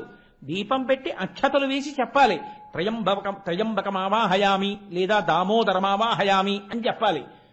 కాబట్టి శివకేశవులు రెండు కాదు, ఒక్కటే. ఒక్క మాట చెప్పి ఇవాళ ఉపన్యాసాన్ని పూర్తి చేస్తాను. కాబట్టి మనకి లోకంలో చూడండి, ఎక్కడైనా ఏదైనా భోజనాలు చేస్తున్నారనుకోండి, నమ పార్వతీపతయే హర హర మహాదేవ అన్నాను అనుకోండి, ఏమంటారు మీ అందరూ? హర హర మహాదేవ. నమ పార్వతీపతయే అన్నాను అనుకోండి, హర హర మహాదేవ అంటారు. హర హర హర హర అంటారు చిందేస్తే. ఆయన దగ్గరికి వెడితే ఏడుకొండలవాడ వెంకటరమణ అన్నాను అనుకోండి, గోవిందా గోవింద అంటారు. ఏమి నామాలు లేవేంటి? నేను ఏడుకొండలవాడ వెంకటరమణ అన్నాను అనుకోండి, విశ్వం విశ్వం అనొచ్చగా, విశ్వం విష్ణుర్వచత్కారో భూత భవ్య భవత్ప్రభో ఆయన పేర్లేగా. ఎందుకంటారు గోవిందాయే అంటారు? ఈయన దగ్గరికి వెడితే నమ పార్వతీపతయే అన్నాను అనుకోండి, త్రయంబక త్రయంబక అనొచ్చు కదా, హర హర అంటారు. ఎందుకు? ఈ రెండు ఎవరు చెప్పారో తెలుసా అండి? ఇద్దరు చిన్నపిల్లలు చెప్పారు. చిన్నపిల్లలకి అబద్ధాలు ఆడడం చేత కాదు, వాళ్ళు ఉన్నది ఉన్నట్టు చెప్తారు. ఇద్దరు చిన్నపిల్లలు చెప్పారు ఈ రెండు పేర్లు అంత గొప్పవి అని. ఎవరో తెలుసా? హరహర. ఆ నామం ఎంత గొప్పదో చెప్పిన వాళ్ళు. అందుకే జయ జయ శంకర హర హర శంకర అంటూ పెడుతుంటాం. ఆ హరహర అండంలో రహస్యం ఏంటంటే, జ్ఞాన సంబంధ నాయనర్ అని ఒక ఆయన ఉండేవారు, మహానుభావుడు. 63 మంది నాయనార్లలో ఆయన చిన్న పిల్లాడు. కానీ ఆయన చిన్నతనంలో పార్వతీదేవి యొక్క స్తన్యమును గ్రోలేరు, పాలు త్రాగారు అమ్మవారి దగ్గర. ఆయనకి పరమశివ జ్ఞానం వచ్చేసింది. ఆయనతో ఒకనకొకప్పుడు జైనులు వాదించారు, అసలు శివుడుంటే నువ్వు నిరూపించు, మేము మాది నిరూపిస్తామని. ఒక పరీక్ష పెట్టారు. ఏమిటా పరీక్ష అంటే, ఈయన నిజమైతే ఈయన భగవంతుడి యొక్క నామాన్ని ఆకు మీద రాసి ప్రవాహంలో వెయ్యాలి. ఆ నదీ ప్రవాహం వెళ్ళిపోతున్న దాంట్లో ఆకు కొట్టుకుపోకుండా ఎదురు వెళ్ళాలి. అగ్నిహోత్రంలో ఆకు పడేయాలి, కాలిపోకుండా ఆకు అలాగే ఉండాలి పచ్చిగా. ఉంటే శివుడు గొప్ప, ఏది నిరూపించు అని జైనులు వారి సిద్ధాంతం ఏదో వారి భగవన్నామాన్ని రాసి వారు నదిలో వేశారు. అది వెళ్ళిపోయింది ప్రవాహం. వాళ్ళు ఈయన హరహర అని రాసి వేశాడు, అది ప్రవాహానికి ఎదురొచ్చింది. వాళ్ళు అగ్నిలో వేశారు, కాలిపోయింది. ఈయన అగ్నిలో హరహర అని రాసి ఆకు వేశాడు. ఆ ఆకు ఎంత అగ్నిహోత్రంలోనూ పచ్చిగానే ఉండిపోయింది. హరహర పాపములను హరించగలిగిన శివనామములలో ఆ నామమంత గొప్పదని నిరూపించిన వాడు చిన్నవాడైన జ్ఞానసంబంధుడు. విష్ణునామములలో గోవిందనామం అంత గొప్పదని నిరూపించిన వారు శంకర భగవత్పాదులు. చాలా చిన్న వయసులో ఉండగా గోవింద భగవత్పాదాచార్యుల వారి దగ్గర సన్యాసం తీసుకుని కాశీపట్టణానికి వెడితే ఆయన ఓ వృద్ధ బ్రాహ్మణుడు వ్యాకరణ సూత్రాలు వల్లించుకుంటూ కనబడ్డారు. భజ గోవిందం భజ గోవిందం గోవిందం భజ మూఢమతే అన్నారు. గోవిందా గోవిందా అనరా అని చెప్పారు శంకరాచార్యుల వారు. జగద్గురువైన శంకర భగవత్పాదులు భజ గోవిందం భజ గోవిందం గోవిందం భజ మూఢమతే అనబట్టి మనం ఏమంటాం? ఏడుకొండలవాడ వెంకటరమణ గోవిందా గోవింద. నమ పార్వతీపతయే హరహర మహాదేవ. హరహర జ్ఞాన సంబంధం, గోవింద గోవింద శంకర భగవత్పాదులు. ఈ రెండు నామములు ప్రతి చోట మనం చెప్పుకుంటాం. అలాగే త్రయంబకం దామోదరం, ఆ రెండు నామములు అంత సౌలభ్యమైన నామములు. అందుకని వాటిని దీపం మీదకి ఆవాహన చేస్తాం. ఆవాహన చేసి మనం కార్తీక మాసం అంతా ఉపాసన చేస్తాం. ఉపాసన చేసేటప్పుడు ఇక భేదమేమి ఉండదు. శివుడే విష్ణువు, విష్ణువే శివుడు, ఆ భావనతోనే పూజ చేస్తారు. అందుకే ఆకాశదీపం విష్ణువాలయంలోనూ ఎత్తుతారు, ఆకాశదీపం శివాలయంలోనూ ఎత్తుతారు. రెండు చోట్ల ఆకాశదీపాలు ఎత్తుతారు. అంత పరమ ప్రఖ్యాతమైనటువంటి కార్తీక మాసంలో శివాష్టోత్తర శతనామ స్తోత్రాన్ని పార్వతీదేవికి ఉపదేశం చేసిన వారెవరు? శ్రీ మహావిష్ణువు. ఆయన ముందు పరమశివుని యొక్క శరీరంలో సగభాగాన్ని పొందారు కాబట్టి ఆయన అమ్మవారికి ఉపదేశం చేశారు. ఉపదేశం చేస్తూ ఇది నాకెవరు నేర్పారో తెలుసా? అస్తి గుహ్యతమం గౌరీ నామ్యామష్టోత్తరం శతం శంభోరహం ప్రవక్ష్యామి శీఘ్ర పరమం శీఘ్రకామదం. ఇది నాకు పరమశివుడే నేర్పాడు. ఈ నేర్పినటువంటి స్తోత్రాన్ని పార్వతి నువ్వు చక్కగా భక్తితో ఈ నామములను చెప్తే నీకు శివానుగ్రహం కలుగుతుంది. శివానుగ్రహమే విష్ణువానుగ్రహము కాబట్టి దాని వలన నువ్వు పరమశివుడి శరీరంలో సగభాగాన్ని పొందుతావు అని చెప్తే అప్పటి నుంచి పార్వతీదేవి ఉపాసన చేసింది. ఇన్ని మాటలు చదివిందని మీరు నన్ను అడక్కండి. భక్తితో ఒక్కమారే చదివి ఉండి ఉండవచ్చు. ఆవిడ పరమశివుడి యొక్క శరీరంలో సగభాగం పొందేసింది. అప్పుడు అర్ధనారీశ్వర స్వరూపం వచ్చింది. కాబట్టి అంత గొప్ప నామం. ఎందరో మహానుభావులు ఆ శివకేశవుల యొక్క ఏకీకృత స్వరూపాన్ని అనుభవించారు. కార్తీక మాసంలో మనం కూడా అభేదమైనటువంటి శివకేశవ స్వరూపంతో ప్రారంభం చేస్తున్నాం. ఆ విష్ణువే అమ్మవారికి ఈ ఉపదేశం చేశారు అని. సరే, ఇవాళ నేను స్తోత్రాన్ని ఏమీ ప్రారంభం చేయలేకపోయాను, ఒకరోజు వెళ్ళిపోయింది. అయినా మీరేం బెంగ పెట్టుకోకండి, 108 నామాలు అవుతాయి. కాబట్టి ఆ శివో రేపటి రోజున నేను శివ అన్న నామంతో ప్రారంభం చేస్తాను. రేపు మీరు ఆ నామముల యొక్క వైభవాన్ని విందురుగాని. కానీ రేపటి నుంచి మనం ఒక పని చేసి ప్రారంభం చేద్దాం. అత్యంత ప్రాముఖ్యమైనటువంటి నెల ప్రదోష వేళ ఎంతో పవిత్రం కార్తీక మాసంలో. అటువంటి ప్రదోష వేళలో కలుసుకుని నేను చెప్పడం మీరు వినడం చాలా మంచిదే, నేను కాదన్నాను. కానీ కేవలం నేను చెప్పడం మీరు వినడం కాదు, నేను చెప్పడం ప్రారంభించడానికి ముందే మీరు నేను కలిసి శివాష్టోత్తర శతనామ స్తోత్రాన్ని చదువుదాం. చదవడానికి ఒక 8 నిమిషాలు పడుతుంది. కానీ ప్రదోష వేళలో అందరం కలిసి శివస్తోత్రాన్ని చెప్పి ఉపన్యాసం చెప్పుకోవడం జరుగుతుంది. ఇవాళ మీ దగ్గర కాగితాలు లేవు, బహుశా ఈశ్వరుడు అనుగ్రహిస్తే అయ్యప్ప స్వామి గుళ్ళో ఒకసారి ఇది ముద్రణ వేసి అందరికీ పంచాం.